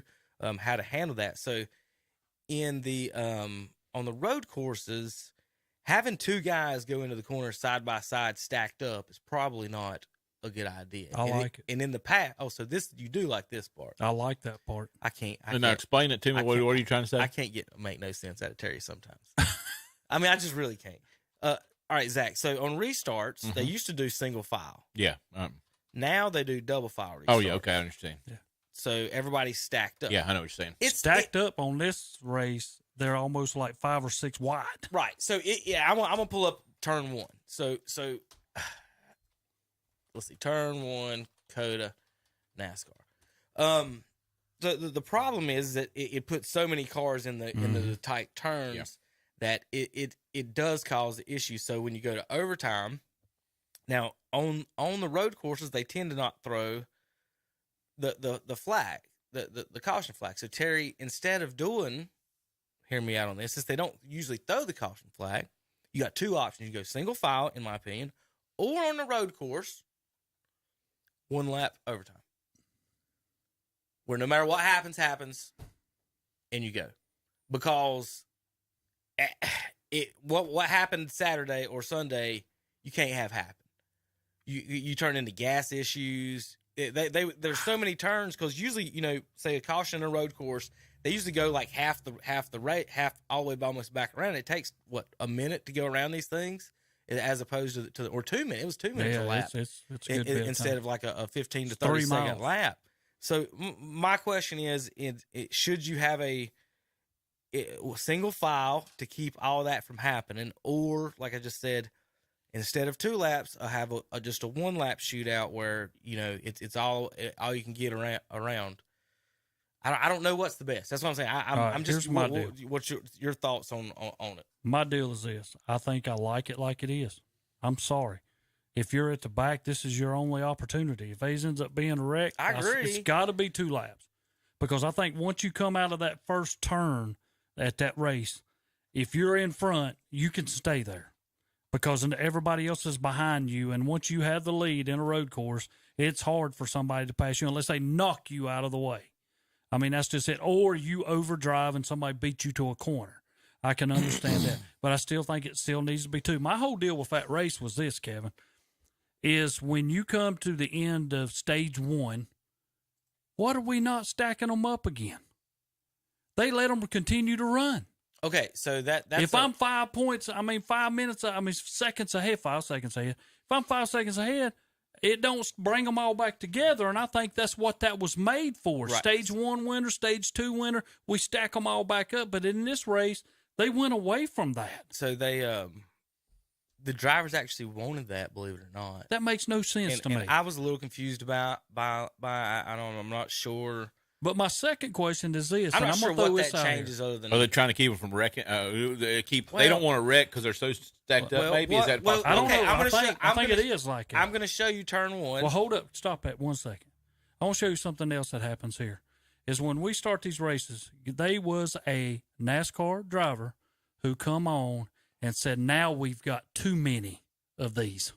Too many of the different kind of races? Courses. No, of the road courses. He says because there's a select 10 or few that can win these things, and it's going to be the same guys every race. He said his problem now he think NASCAR has too many of these, and he says they want to add more, and he said that is totally against what NASCAR is about. So if he sucks at it, he doesn't want to do it. No, it was Jamie McMurray. Right. Jamie McMurray's the one that come out and said that. McMurray was good at restrictor plate race. But he was one of those that come out, because if he couldn't compete. Has he won a road course? Here's what happens in NASCAR. Has he won a road course? No. That's why he's crying. Why should he be crying? Oh, here's what happens. The road course drivers. It's not my fault. He sucks. No, Tom. Right. There's three different types of drive. There's three different types of winners. There's guys that drive in the restrictor plate well in the draft. Dirt track. There's guys that drive in the road course as well. Short track. And then in the mile and a half programs is the best drivers with the crew chief that figures it out, basically. So with that said, you've got three different factions, Tom. These two always complain about the other one, and the other one complains about the other two, and then this is what it all turns into is the road course drivers say, well, you guys, restrictor plate drivers can't drive unless it's in a pack and restrictor plate. That's like a triathlon guy saying, let's get rid of the swimming because I suck at There's swimming. 26 the 2 races. and 400 meter guy arguing over who's faster. Now listen to me. There's guy. 26 races, and we talk about at the end of the year how so many stage wins, so much of this, how much that. Well, if you're no good in these, that's 6 of them you just got knocked out of. Because you got a chance to win a stage 1, a stage 2. Think of that. That's 10 points. So if I'm losing 20 points per race, that's 120 points I've lost in a year because I'm no good on this thing. All right. Well, Terry, let me pause you for a second, though. How many points does Petty Motorsports lose per year in the mile and a halves? Now I have no idea. Yeah, because I was going to. That's the opposite. You just made the point that the guy that can't drive on the road course can't get points. But my point is that the Petty guys will say, well, we can't get points in the mile and a half because your aerodynamic program is better than ours. If we're going to do that, then aerodynamics, and we're better drivers in the pack and the road courses. Everything should be done like Atlanta is now, or restrictor plate, where everybody has a chance. Yeah, because that there's so many mile and a half. Once you get to that mile, it's talking about it at the beginning of the season. Once we get past Daytona. And what was the second race at Las Vegas? Am I right about that? Yes. They said once we get past that, we're going to get into the mile and a half. Once you get in the mile and a half, and you got this select group of guys that always run good at them. It's making Kevin's point on that too with the Petty guys. Saying, but he's saying you lose so many right here, like Cole Custer. He can't run in this. I mean, he's not in it no more. But I'm just saying he could never run in this because he wasn't competitive. So Tom, Coda, this is turn 1. I don't understand this argument. I don't either. All right, Coda is turn 1 and it's up a hill, right? So the issue is in overtime you get 2 laps, okay? So you follow me there, right? Yeah. After the first lap, once the white flag drops, any other flag ends the race. So another caution or the checkered flag would end the race, basically. You understand what I'm saying? What about a red flag? Yeah, I guess it would end the race. I don't know if they would red flag anybody, and I guess they would. Maybe they would if it was bad. If it happened on the first 100 feet of the straightaway, I guess. But so basically, the problem is that they kept getting cautions here and went through 5 or 6 cautions, and then once you do that, you got to take going at full speed. It takes 2 minutes to go around that joker. So we're going at caution speeds. It took them an hour to do the last 3 laps, basically. And then you've got the gas thing where you've went 10 extra miles, and do you have enough gas in the tank? So basically, this is it's a hairpin turn in turn 1. That's your crew chief. He should be figuring. So my only thing is that how do you keep figuring? And this just kept happening, Tom. You'd get just wreck. Somebody would wreck, boom, boom, in cautions. And it's just cautions and cautions. But now, after that would happen, unless the wreck was real bad, you continue on. If everybody can get off the track. Right. I think you could fix that turn. I think that's probably a little too sharp for this type of race. This is road course racing. This is what this is. A little bit too sharp. Everywhere else you go, it's about the same stuff. Now, this is the sharpest turn in NASCAR, Terry. You know it is. It is.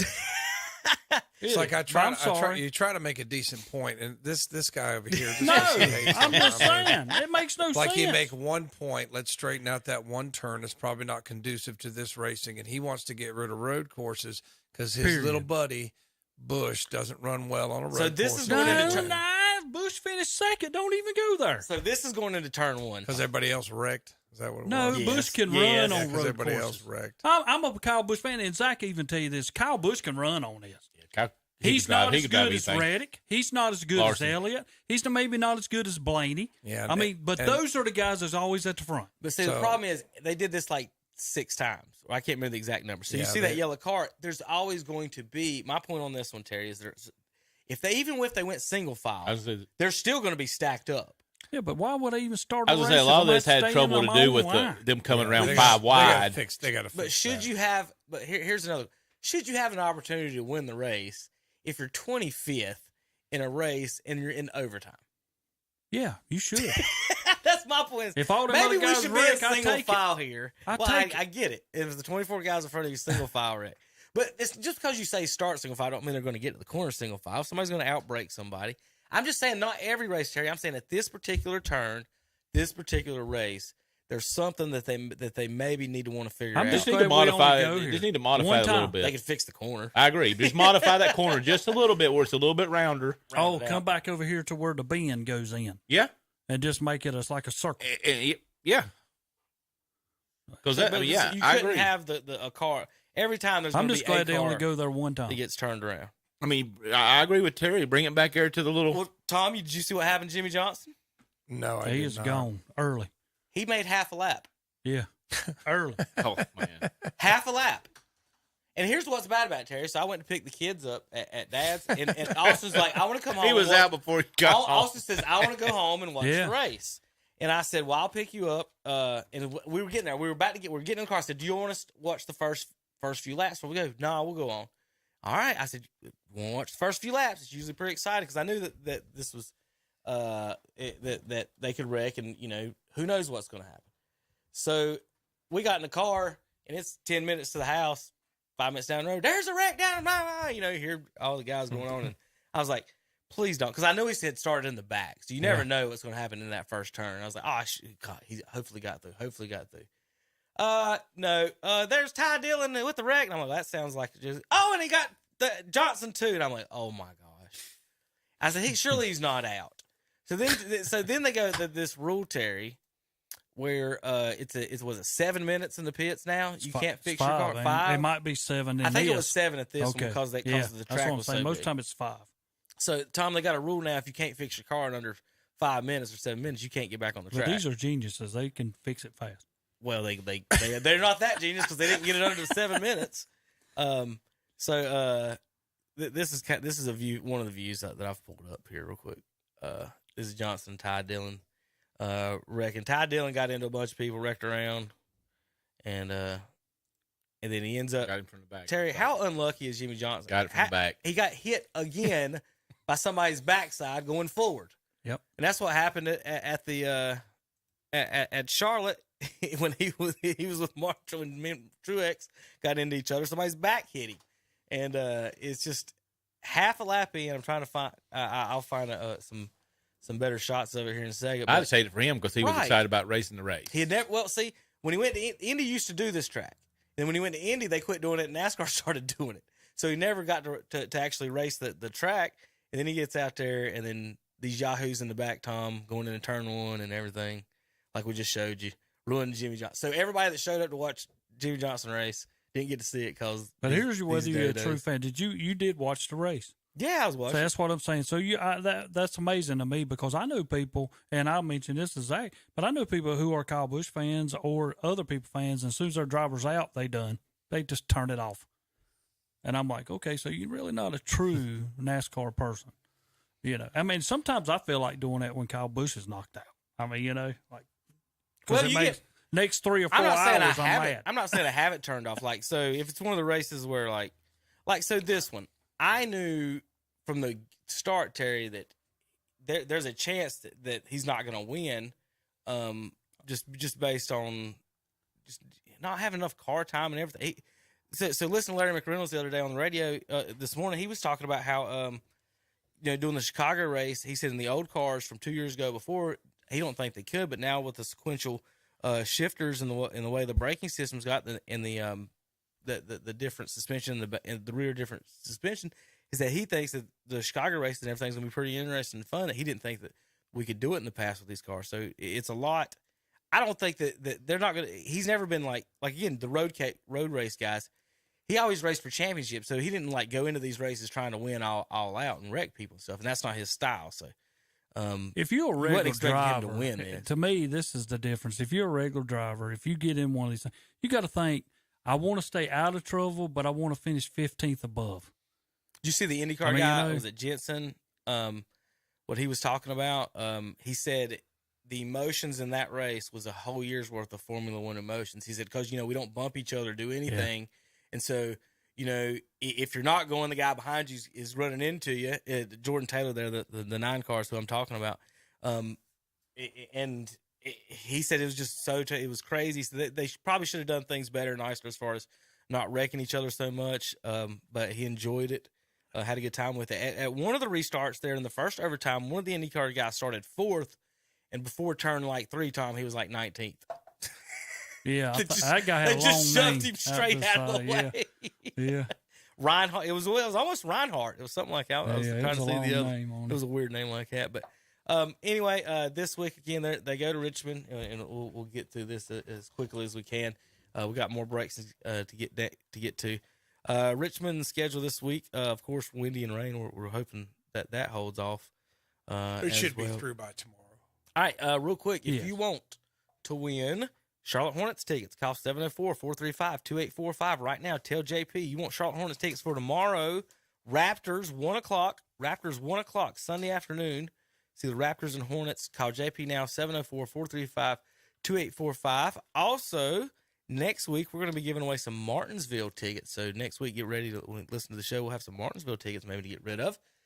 This weekend, today, Cup Series, Xfinity Series qualifying has been canceled. Practice has been canceled. The Cup Series has still got qualifying at 10:50 a.m. That should be going on after our show. The Toyota Care 250 is at 1 o'clock.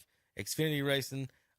Virginia is for Lovers 150, Terry. You're going to check that out. 450 Modified Wheeling Tour there in Richmond is getting it on. And then the Toyota Owners 400 tomorrow, NASCAR Cup Series at 3:30. Terry, you got any predictions for this one? I know we don't have. You kind of really want to see the qualifying for the short track like you this. Do. Who it is. Because your top 10, your winner's going to come out of your top 10. Yeah, you usually kind of want to look at that. So they did a quick thing this morning on who's led the most laps at Richmond. Mm-hmm. The only 2 drivers that were current, Denny Hamlin was 5th on that list, and Kyle Busch was 7th. Okay. List. So pretty interesting stats. Who led the most? They qualified today, right? Yes, this afternoon. All right, guys. When we come back, we got NFL Panthers. What they going to do?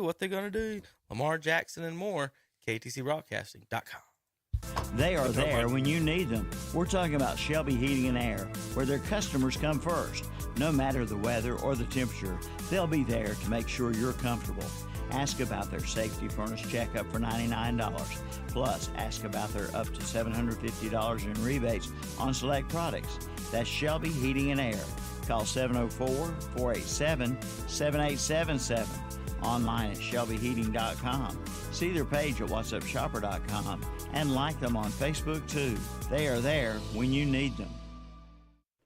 Head to Oak Grove Auto Sales, Service, and Body Shop for your next new-to-you vehicle. Check out the great deals like a 2016 Ford Explorer XLT with only 67,000 miles, priced at $22,995. A 2017 Nissan Altima with only 36,000 miles, priced at $20,995. And a 2014 Mercedes-Benz GLK 350 with only 81,000 miles, priced at $19,995. Oak Grove Auto Sales, Service, and Body Shop, 522 Oak Grove Road, Kings Mountain.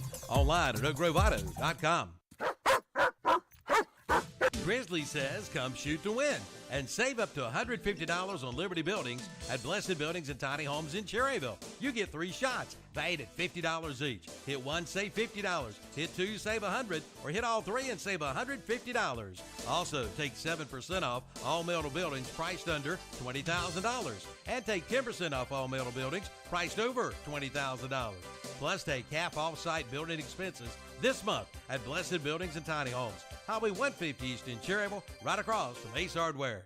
For over 60 years, Boyd Tire and Appliance has been serving the Clover and surrounding area with the finest quality of home appliances, televisions, lawn equipment and parts, tires, and more. They feature in-house financing with 90 days same as cash, and they service what they sell. Drop by their showroom at 110 North Main Street in Clover, open 8 a.m. to 5:30 p.m. Monday through Friday, 8 a.m. to 1 p.m. on Saturday. Call 803-222-3231 for Boyd Tire and Appliance and Boyd Lawn and Garden. Online at BoydTireandAppliance.com. How would you like to win a car wash valued up to $40? Sure you would, but that's not all. How would you like to win a complete detail valued at $150? Now you're talking. Well, you can. Just enter the SR Auto Detail Shop giveaway for the month of April. All you have to do is email SR Auto Detail Shop your contact information, and your name will be entered into a drawing on Monday, May 1st. Send your contact information to sr536@bellsouth.net. Again, that's sr536@bellsouth.net. Enter today. Winner will be announced Monday, May 1st. SR Auto Sales Detail Shop, 417 South Post Road, Shelby. Today, having choices at the end of life's journey is more important than ever. Choosing the proper way to honor a loved one is not an easy task. There are many emotional, personal, and spiritual issues to consider. Now there is a new alternative to traditional burial and flame-based cremation. Foothills Aquamation is a water-based natural process that gently returns your loved one remains to their natural ash form.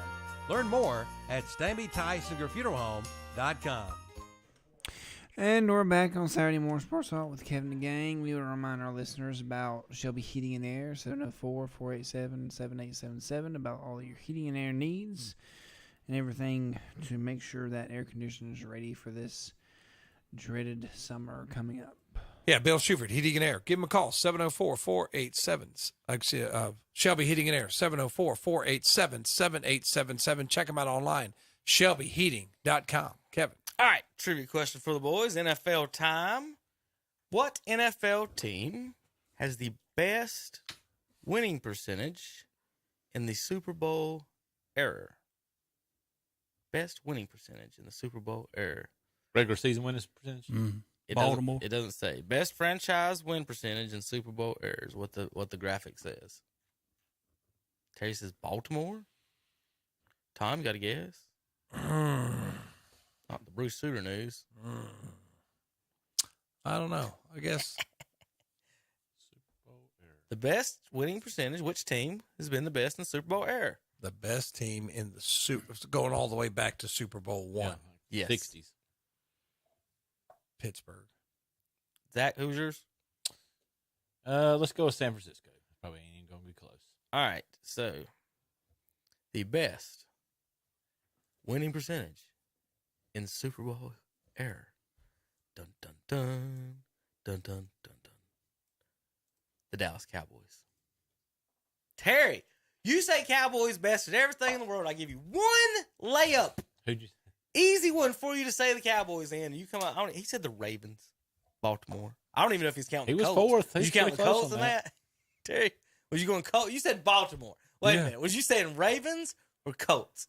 No, I said Baltimore. I know you said Baltimore. I said, are you saying Ravens or Colts? Well, I mean, which one was it, Terry? Oh, Cowboys Baltimore. first. That's what I was saying. Pittsburgh 2. The Minnesota Vikings with as the third highest winning percentage in Super Bowl history. They don't have Super Bowl wins. No, they don't have any. That's what we was about to talk to. I can't believe Cleveland's not dead last. They are not. The Tampa Bay Buccaneers are dead last. The Succaneers are dead last. With 2 Super Bowls. Did you show this, Andre? I cannot believe the Detroit Lions are not dead last. They're next to dead last. That is very hard to believe. But, all right, so that you guys have brought up a couple points, Tom. Oh, sorry. Well, what else is this? Now, I mean, So- re-say this of how. What? I mean, I'm trying to figure out how Dallas don't have to would be re-say number anything. one. I just have Best to- franchise win percent. Okay. Win percentage, Yeah, okay. Who's got the best win percentage in Super Bowl? Era Era from history. most wins. Yeah, wins and losses. Okay. That's how hard this is. Okay, All I right, thought we was just talking about Super Bowls, and No, I not guess the San Super Bowls. Francisco. No. All right, would so have been. 16 teams are over 500, okay? Here's what's cool about this. Of the 16 teams over 500, only one, Zach, and you said it, does not have a Super Bowl. The Minnesota Vikings. They should have had when they had in third in the 90s. They lost 4 in the 70s, Terry, or the 60s. Back when Fran Tarkenton. Fran Tarkenton lost 4 Super Bowls. Culpepper and Moss and them had a chance. That's a neat graphic right there.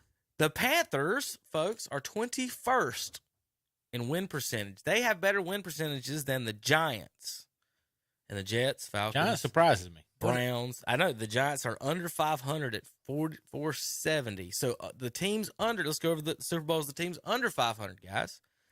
No Titans, no Chargers. Basically the Bears. Half.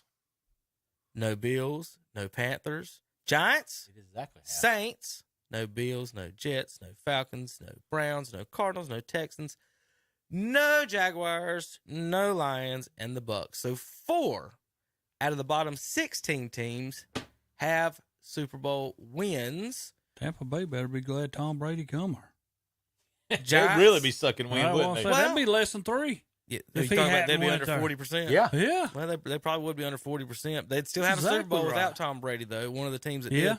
Doug The Williams. Bears got 1, and Giants have 3. So just based on just regular win percentage, you can kind of pick out your Super Bowl and your contending teams right there every year. So Cowboys 1, Steelers 2, Vikings 3, Panthers down at 21. Zach looking to change that. I don't know what happened to my graphic here. I was going to say, what happened to my camera? It disappeared. I must have hit a button. I thought you got mad at me, so I turned my camera off. That's right. There you Oh, go. there, there. Yeah. Turn that one on. All right, so Zach, Panthers still got the number 1 pick. A lot of people are saying they're looking between Stroud and Young.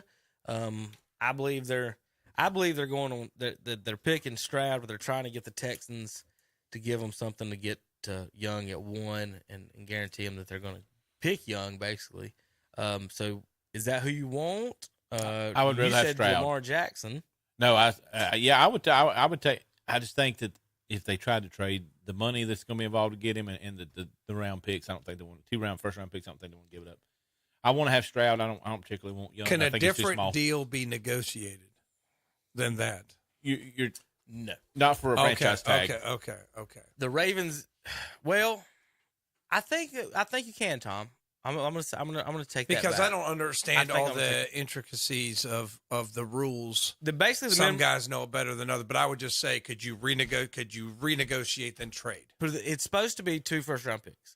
I would say if the Browns offered them 10 second-round picks and they agreed to it, I don't think the NFL is turning that down. Is that what you're asking? But yeah, but is it, you're one of the ones that says rules are rules. Right.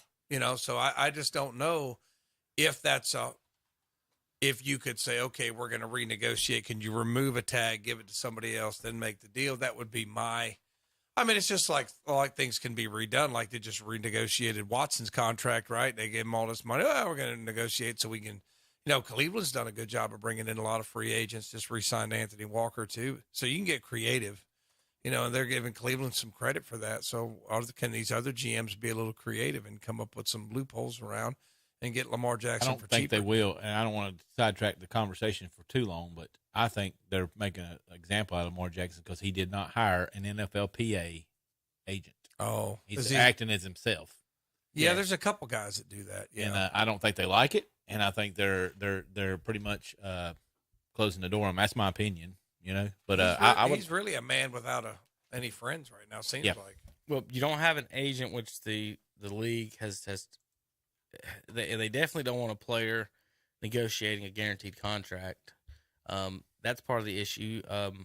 So the Panthers, Scott Fitter, he's a great option, a really expensive option, but we're focused on more of the draft picks at this point. So the question is, and this is what like Zach just said, well, you'd have to give up 2 first-round picks and pay him. Well, isn't that what you're supposed to do? And real quick, agreed. Like if you would want to pick him, like he's good. Is he not worth 2 first-round picks? Are you going to take a shot and you get Achilles Smith? Right. So you waste 3 or 4 more years. You waste those 2 next first-round picks. Now hold on. So as far as the 2 first-round picks, What the weirdest thing in the NFL to me is that how much they value these picks, which are nothing more than lottery picks. They would rather have something potentially this they would big. rather have a potential that's true and misleading. That's not worth anything. They would rather have this lottery ticket, Tom. I guarantee what you're going to get is $10. Okay, you possibly could win $2,000, or you could have this guy over here. I could just give you. It's worth $3,000. Nah. We want to know. We want to win the lottery ticket. No, some are more. I got those numbers. I think so, yeah, you did. The 1 and but 2. Some Reverse of them them for the. Some of them I think are more like you draft a stud defensive end. The chances of that being a bust are much lower. Agreed. So I think it's depending on the high stakes is who am I drafting? If I'm drafting a quarterback, that's high stakes. Big stakes. Because you might get Zach Wilson, who hasn't panned out yet, or you might in the football world, but not with the ladies. He's pretty good with your mom. I would much rather take, as far as quarterbacks go, I would much rather take someone that trading the number 1 pick is different than trading the 10th pick for him, as far as 2 first-round picks. Because, I mean, you can get a franchise defensive end, like you said, but that was before they made this move. Right. But, the guys in 5th, 10th, what does Seattle have to lose? We got Geno Smith. Come right. On. Why? I don't. He cares 75 years old, too, isn't he? Yeah. So he wants to develop. He wants to develop. Wait a couple years on Anthony Richardson. Right. What's he? I don't know the end game of that. So, whatever you think about Lamar, the thing about it is that I do not understand again, Tom, that DeAndre Hopkins, we can only get he's only commanding a 5th round pick. Yeah. Pete Carroll is 71. 5th round pick for DeAndre Hopkins. So you're telling me if he was in this At draft, least top 5 wide receiver, he's going in the 5th round, and nobody knows their 5th round picks don't make drafts. So the value, the overvaluing and undervaluing of the draft picks, it just blows my mind that these guys would rather have the mystery box. If you want to make money, guys, here's a money tip: take a cardboard box, draw some question marks on it, and a couple dollar bills on it. Take it to an NFL owner's office. And tell him, hey, here's your piece of silver, or you can have what's in the mystery box. That owner's going to take the mystery box. They're crazy. They're right, nuts. but it's let's make a deal. You get the zonk when you take door number 3. We don't know. But like I said, I'm as a Panther fan. I want Stroud. I would rather them go ahead and trade the picks. Put Jackson on the team that they built a good. I think they built a good team. They got a good defense. They got some weapons on offense. I do think we need a stud wide receiver. I'm happy with the 2 that they picked. I don't know why they just don't go out and try to get Hopkins. Maybe you don't want to come to us. If you're a Super Bowl contending team, or think you're a quarterback away from it. If you got it, I don't think. I think we're a quarterback away from winning our division, though. I need to stay with Stroud. Well, that's we get Lamar Jackson. Who's beating us? The division's horrible. Well, Baker Mayfield in Tampa. We should try that. I don't know. He'll probably ball out against us. I just don't get the old the not giving away these picks that for known players. That's the weirdest thing in the world to me as far as the NFL, the way they do a couple of things. Cowboys and Browns don't even have picks in the first round, do they? Cleveland doesn't have a pick to the 3rd round. That's awesome. Because we got the guy from the Jets, the Moore from the Jets, and we sort of swapped picks. Well, as far as Lamar goes, the Belichick and Kraft are at odds over this one. And I will say this: they're saying there's an argument there. One of the GMs came out, or coaches came out this week and said the reason that they think Lamar's not getting picked is that you have to look over his last 3 seasons. In the last 2, he's missed a ton of games. A ton. Fair. That's what I'm. Fair. That's fair. what I was saying before. Now, that's fair. Here's your conspiracy theory of the day. Washington Commanders owner Daniel Snyder is selling the team, right? Yeah, because he's in trouble. All for $6 billion. Here's a FU to the league and to the new owners. You trade for Lamar, so you give up your 2 first-round picks. That screws the guys behind you, and then you sign him to a guaranteed $300 million contract in Washington, where it screws the whole league because because now he's getting twice as much guaranteed, and then he walks out there a billionaire. That would be hilarious. With FUs to all these guys. Here's a guaranteed contract y'all have to deal with. And Washington, you don't have your 2 first-round picks. Bye, everybody. Would that not be the best move? That's the going out. You're forcing me out. I got you guys. Hey, Lamar, what would stop him? Right now, he could do that, couldn't he? He could. He could. Washington fans want him, and he's from the area, and he says he wants to stay around the area. So, we'll and see. you know who's potential see. suitor to buy the Redskins? It's Magic Johnson. Really? He's one of them. Mm-hmm. One of the. He's not from that area. suitors. Why would he want to do that? He's part owner of the Dodgers. You just saw Michael get $1 billion for the Charlotte Hornets. Yeah. Then he paid what, $175 million for? $190 million. He's going to make $1 billion on it. All right, when we come back, we'll finish up. We got NBA playoffs coming down to the nitty gritty. Where's everybody going to be? We got the standings and the final week ahead. If you want Charlotte Hornet tickets, call right now. Free Charlotte Hornet tickets here on KTC. You don't have to answer any questions. You don't have to know anything.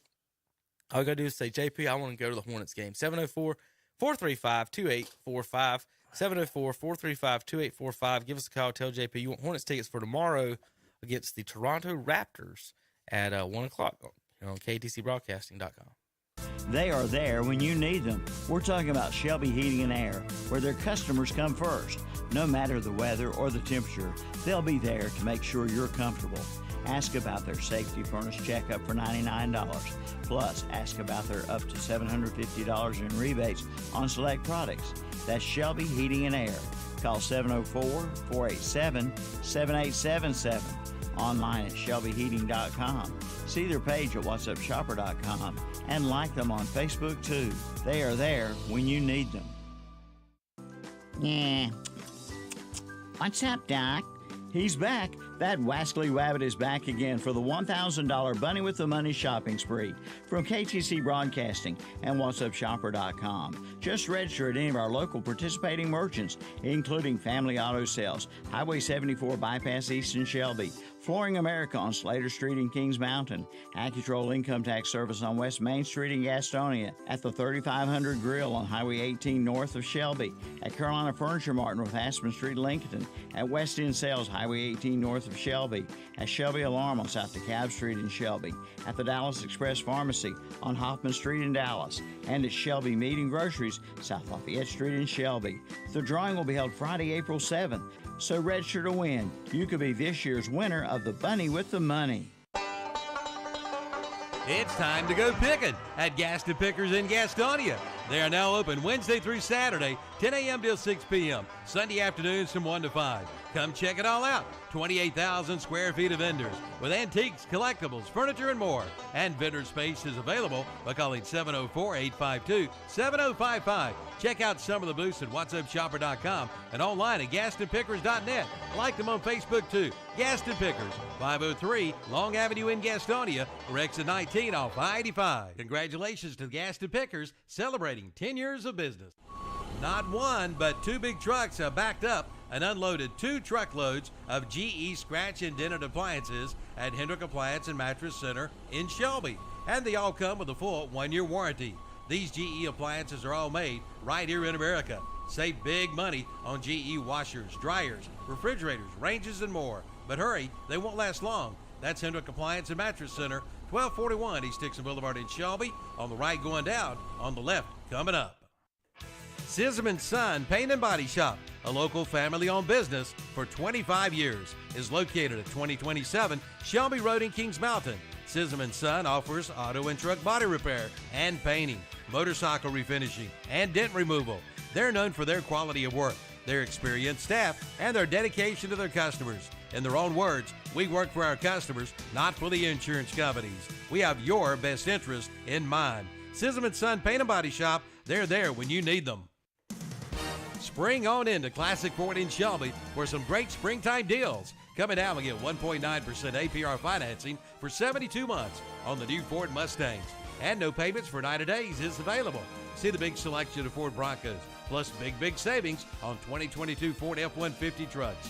And select from over 1,200 used vehicles. It's like money in the bank. Save now at Classic Ford of Shelby.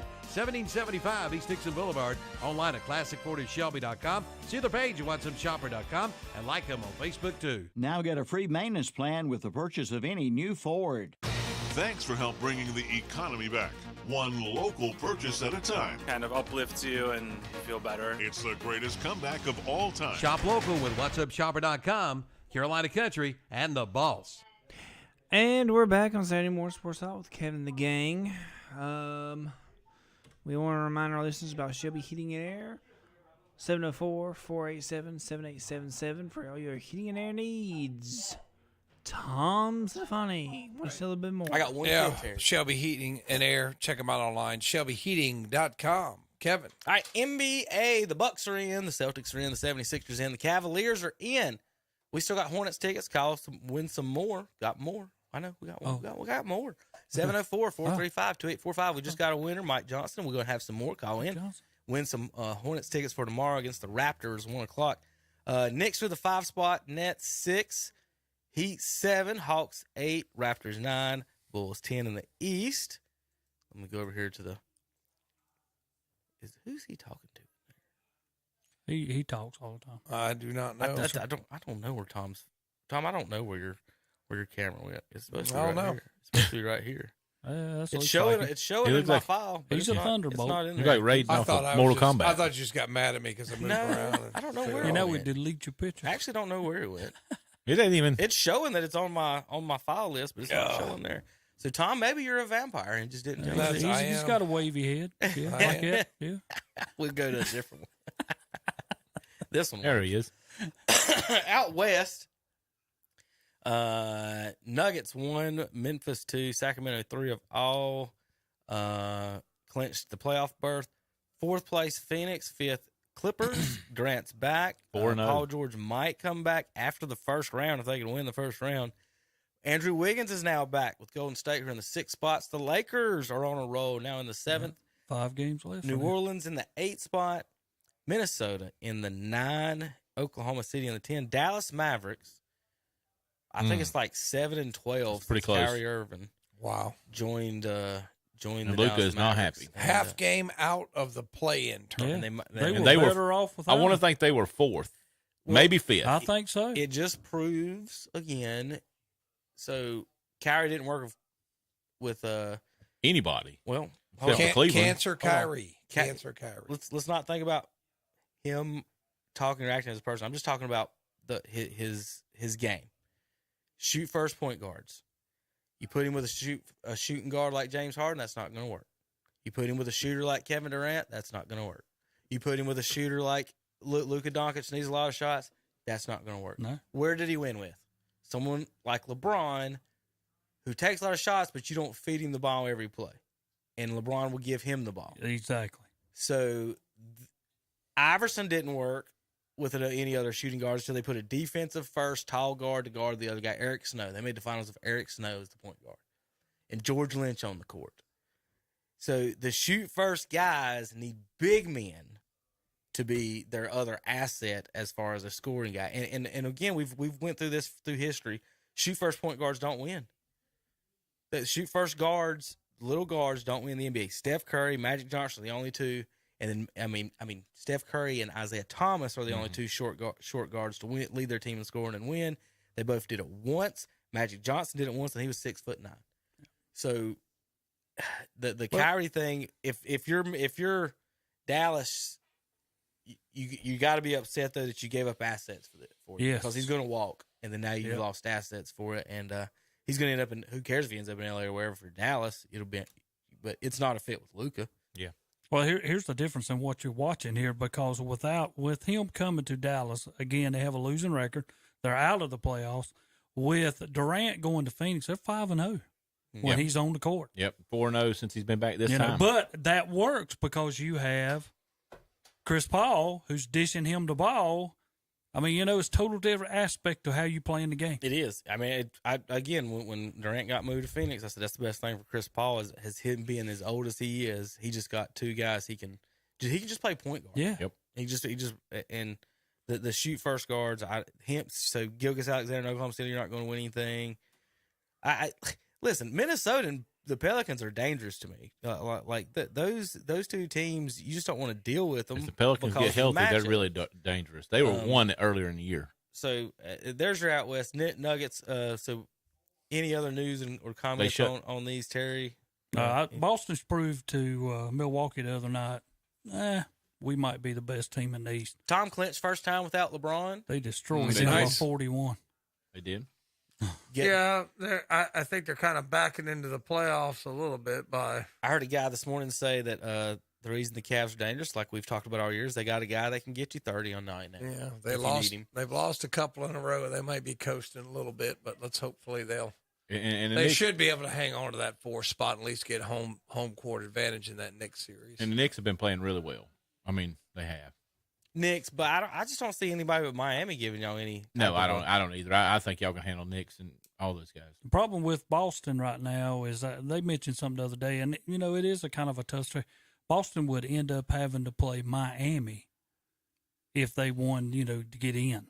Or Atlanta or Toronto or tough draw. Well, I'm gonna tell you, Miami has players. They got the firepower. They do. Oh, you got Oladipo and Butler. Mm-hmm. Hero. Well, I was saying those two in particular for Kevin Boston. Love. What makes Boston good is the wing players. Yeah, if you got people that can match up with them, it'll give them trouble. All right, our NBA coverage will heat up a little bit more once the playoffs get started up here. As the season winds down, Hornets with a couple more games left. We've got some tickets for the Raptors and tickets for the Rockets next week as well. So give us a call if you want some Hornets tickets. We'll hook you up and get you out to see the Hornets. All right, we'll be back in a few minutes. We got baseball opening day and around the world, around the nation here, and we'll talk a little bit about that. So back on KDC Broadcast in just a few minutes. They are there when you need them. We're talking about Shelby Heating and Air, where their customers come first. No matter the weather or the temperature, they'll be there to make sure you're comfortable. Ask about their safety furnace checkup for $99. Plus, ask about their up to $750 in rebates on select products. That's Shelby Heating and Air. Call 704-487-7877. Online at shelbyheating.com. See their page at whatsupshopper.com and like them on Facebook too. They are there when you need them. There's no use to be cold this coming winter. Head on into Today's Pro in Shelby for warmth and comfort. From gas logs to fireplaces to inserts and more. With name brands like Empire, Monessen, and Buckstone. Be ready for old man winter today with a stop at Today's Pro in Shelby. And they also do service calls. And don't forget they fill those propane cylinders. Just call 704-600-8393. 704-600-8393. Today's Pro, 1325 East Dixon Boulevard in Shelby. Online at thetodayspro.com.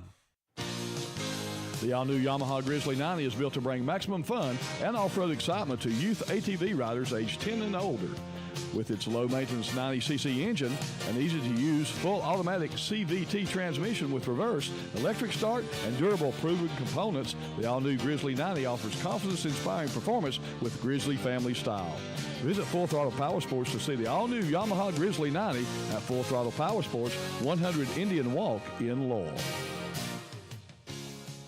For over 60 years, Boyd Tire and Appliance has been serving the Clover and surrounding area with the finest quality of home appliances, televisions, lawn equipment and parts, tires and more. They feature in-house financing with 90 days same as cash, and they service what they sell. Drop by their showroom at 110 North Main Street in Clover, open 8 a.m. to 5:30 p.m. Monday through Friday, 8 a.m. to 1 p.m. on Saturday. Call 803-222-3231 for Boyd Tire and Appliance and Boyd Lawn and Garden. Online at BoydTireandAppliance.com. Grizzly says come shoot to win and save up to $150 on Liberty Buildings at Blessed Buildings and Tiny Homes in Cherryville. You get 3 shots valued at $50 each. Hit 1, save $50. Hit 2, save $100, or hit all 3 and save $150. Also, take 7% off all metal buildings priced under $20,000 and take 10% off all metal buildings priced over $20,000. Plus, take half off-site building expenses this month at Blessed Buildings and Tiny Homes. Highway 150 East in Cherryville, right across from Ace Hardware. Join us for our live Sunday morning church services At 9:30 a.m. on WCSL, it's a live church service from Anthony Grove Baptist Church in Krause. And at 11 a.m. on WCSL, it's a live church service from First Baptist Church in Cherryville.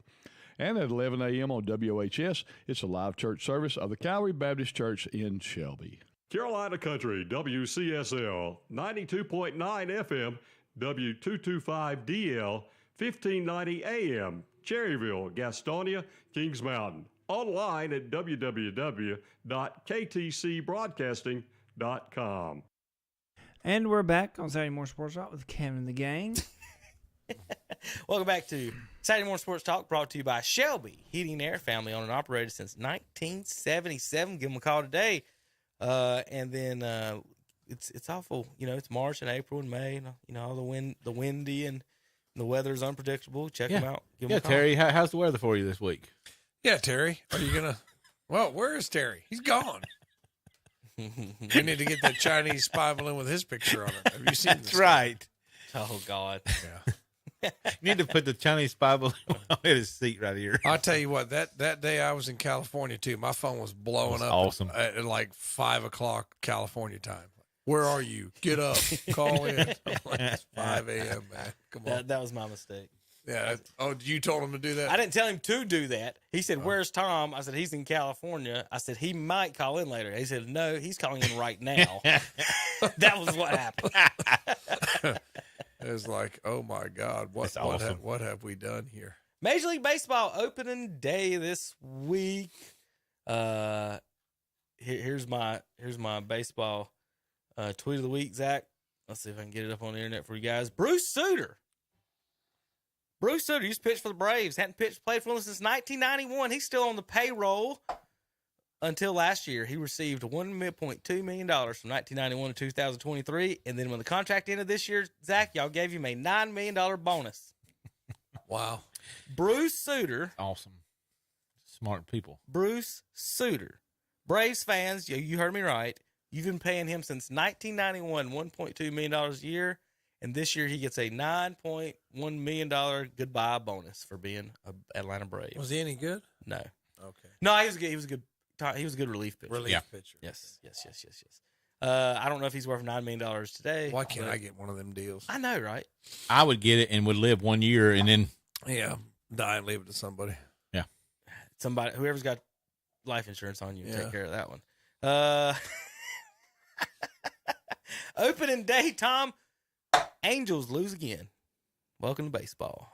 Well, the Guardians, happy Zach, were shut out on opening day. But they came back and won 9-4 last night. So they're going to play 4 with Seattle. They're predicting them to win 86 games this year, which puts them at borderline, right? Yeah. Borderline. The odds are in their favor to make the playoffs, but we'll see. Got some pitching, Got a couple bats. I think they had like 9 or 10 hits last night, so pretty good. Everybody in the starting lineup had a hit. If I read it right, I think everybody had a hit. So we'll see. It doesn't matter. It's going to come down to the Yankees and Dodgers and all that crap every year. All the money. Guardians 1-1 on the season. Braves start off undefeated at 1-0, win 7-2. Cardinals got beat win 10 their first 9. game without Yadier Molina, give up 10 runs and lose. Tom, what a surprise! Yep. 10-9. Get first game. used to it. I'm telling you, you know what happened? Contreras got hurt too. So the guy replaced him. Guy gave up 10 runs catching, and all they do is talk about Tom. I know you're not on the tweeter, but all they do is talk about his WAR and all the cool Contreras. things he does. Yeah, all the good things he does hitting. He's batting 4th. We're going to be better instead of having a catcher batting 7th. Well, the catcher batting 7th wanted to give up 10 runs yesterday. It's going to happen. They're going to be under 500 for the first time. What is the 17 What years. is the appeal of Twitter? I just don't understand it. Well, so originally, it's a way to get instant links to news and information. Okay, that's the best way. The reason that I use it. Okay, a lot of people use it for different ways. To put, it's originally like a public message board. Is basically what it was. Whereas Instagram and Facebook are, hey, look at me, I'm more beautiful than you. So like Twitter's not really like right. So statements. Facebook was supposed to be, or was more like your whoever's following you and things like that, and your friends and family, the people you know and follow you. The Twitter was public message boards. I could go see what Shaq has a comment about something, and I could even respond to Shaq, and that was the cool part about it. You could respond to public. It wasn't like you couldn't go on Facebook and, hey, Shaq be my friend. He's like, yeah, we're friends. Here's my family photo album. So that was the original appeal, and obviously Facebook was a DARPA program, and they kind of said, "Here, Zuck, you're in charge," just like same thing, Bill Gates and all those other ones. But anyway, back to baseball. Any thoughts on this on the shot clock right now? They said it's cut 27 minutes in the preseason off per game, something like that, 27 minutes. So one of them still did play a 3 hour and 55-minute 9-inning game. Not sure which game that was. I did see that comment on the interweb there. We've got Braves schedules here at the studios. Come by and get them. Stop by one of our broadcasts as well. The old pocket schedules. Found the Charlotte Hornets 1989 pocket schedule the other day. We had laminated. We can get it framed and put up here. Just seeing Smoltz commented the other day saying he likes the pitch clock. It's going to change the game in a good way. He said he really likes it. He said other sports have made changes and done this. Like I said, I just want them to and they'll fine tune it as far as the pitcher or the batter's eyeballs looking at the pitcher or whatever that is, and ending the game on them. You know, I kind of maybe even in favor of, like I said, Tom, after 7-8 innings not having it the pitch clock or you know. It's just weird that I don't know if you'd want a game ending on, especially when you get into the World Series time. That's the thing.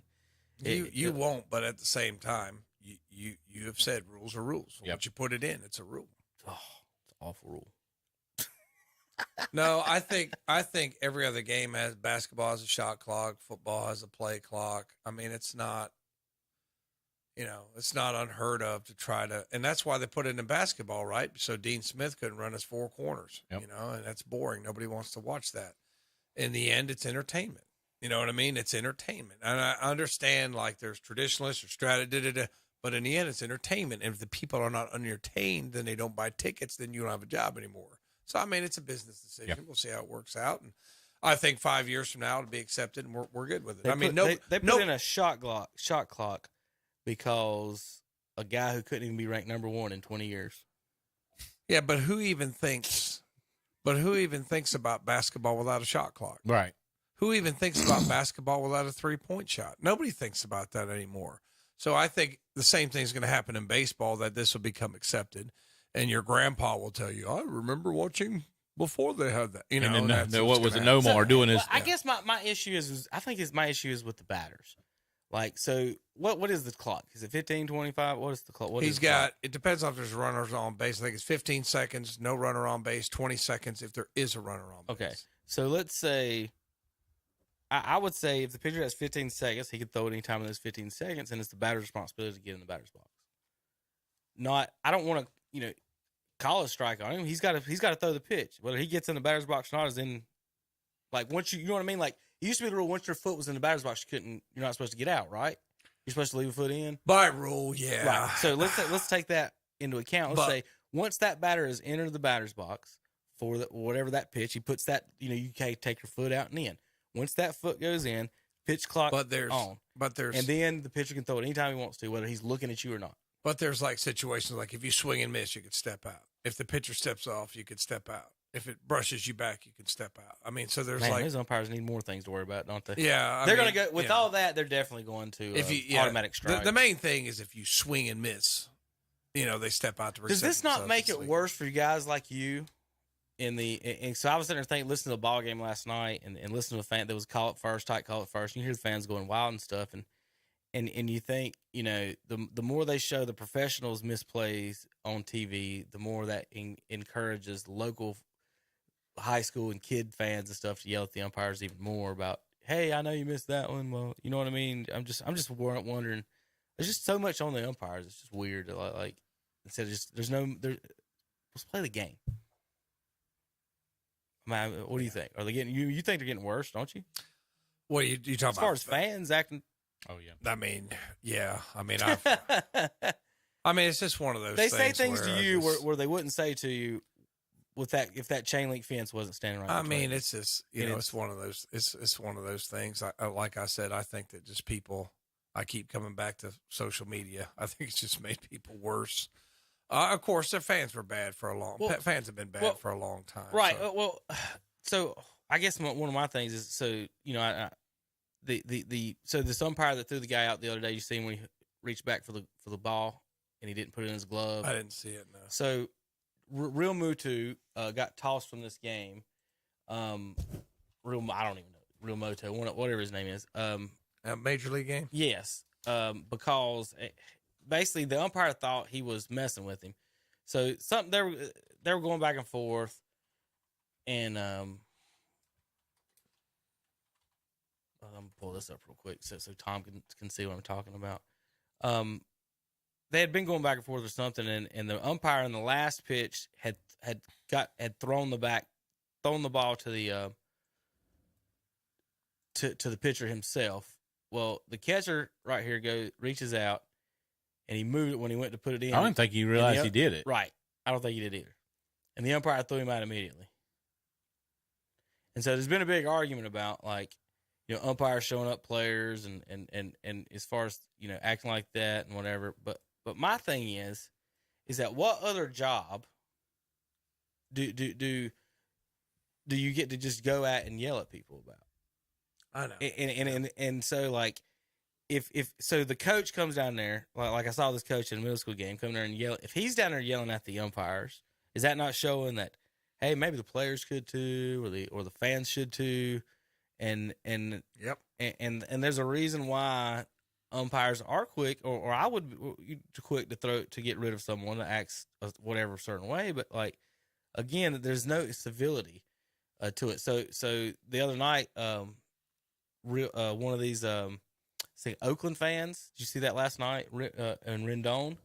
For the Angels, an Oakland fan called him the B word, and he got close enough where Rendon could reach him. And like a lion in a cage at the zoo, Rendon reaches through the fence and grabs the guy by the hood. He said, "Now, what'd you call me?" Yeah. And then the guy wanted to deny it, deny it all of a sudden, and didn't want it. But again, allowing the coaches to act and do and say what they do just seems to me like it just follows down the line even further with how they're acting towards the umpires. Like, I don't get it. But anyway, Tom. All right. I'm trying to pull it up for Tommy so he can see the Rendon last night. The guy got close enough. But yeah, I mean, so you're supposed to take it and ignore it, but somebody getting in your face like that or calling you that to your face, that's a lot of these guys draw the line on that. So that he did go up there, didn't he? Oh yeah. He got his shirt. He's got him through the fence, and he tried to smack his hat off of him when he pulled away. But that was funny. So what happened was, Tom, is the guy had to walk. He wasn't sitting there or something. I think he's walking back by to leave, and Rendon caught him close enough to catch him where he'd said something earlier. So there you go. So yeah, I mean, it's just.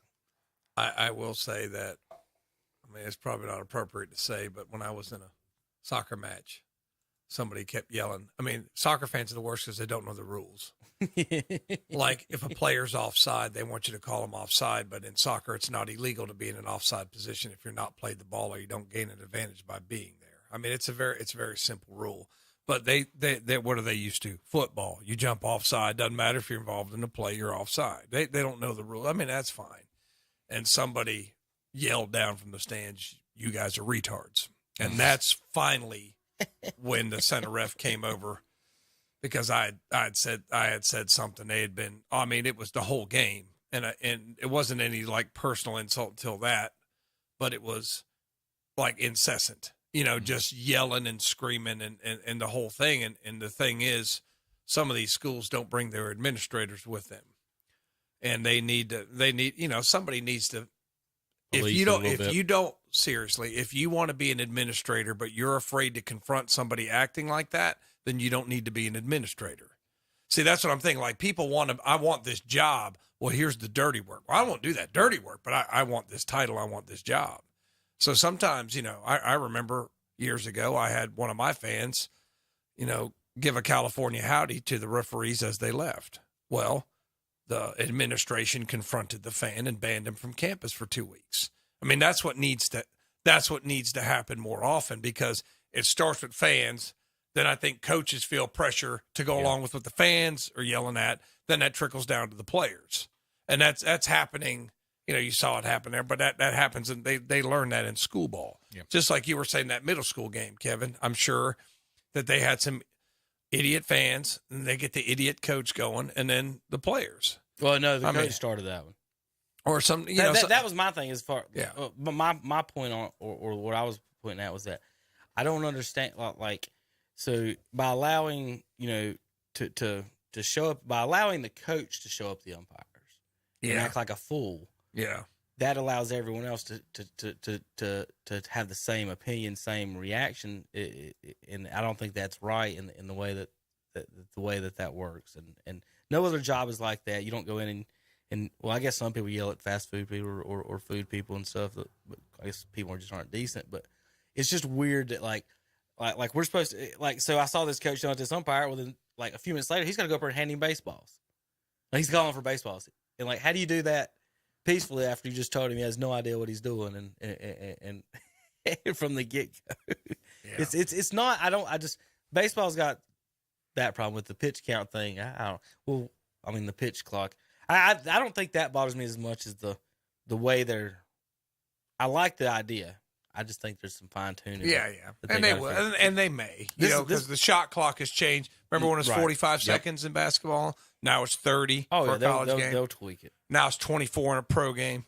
So they'll tweak it. All right, real quick before we go, here's the top 10 teams in baseball: the Seattle Mariners, Minnesota Twins, Milwaukee Brewers, the Cubs, the White Sox, Detroit, Cleveland, Toronto, New York, and Boston. Bottom 10 teams in baseball: A's, Angels, Dodgers, Padres, Diamondbacks, Rangers, Braves, Astros, Tampa, and the Marlins. Geographically. Hey, you like that map? I was wondering. This is from a Twitter account, Tom, I like to follow. It's called Bad Maps. and they come up with stuff like this all the time. There's some funny things. So interesting. The top 10 teams in baseball, that was all geographically. That was the northern teams, and the southern teams. Believe it or not, St. Louis at one time was the southernmost team in America. Now they don't even fit in the top 10. They're number 12th, actually. And what's funny about the graphic, you see Oakland's in there. The Giants are the next lowest, so they're just outside the top 10 by the San Francisco Bay. Wow. All right, guys, we'll see you next week. KTCBroadcasting.com.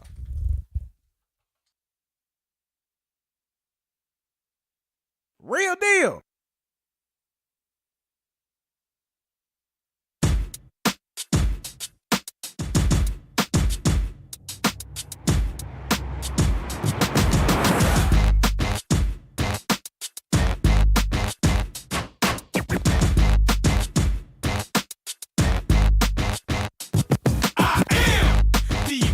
Man, I only do things incredible can, 'cause I am the seed of a chosen breed. You don't see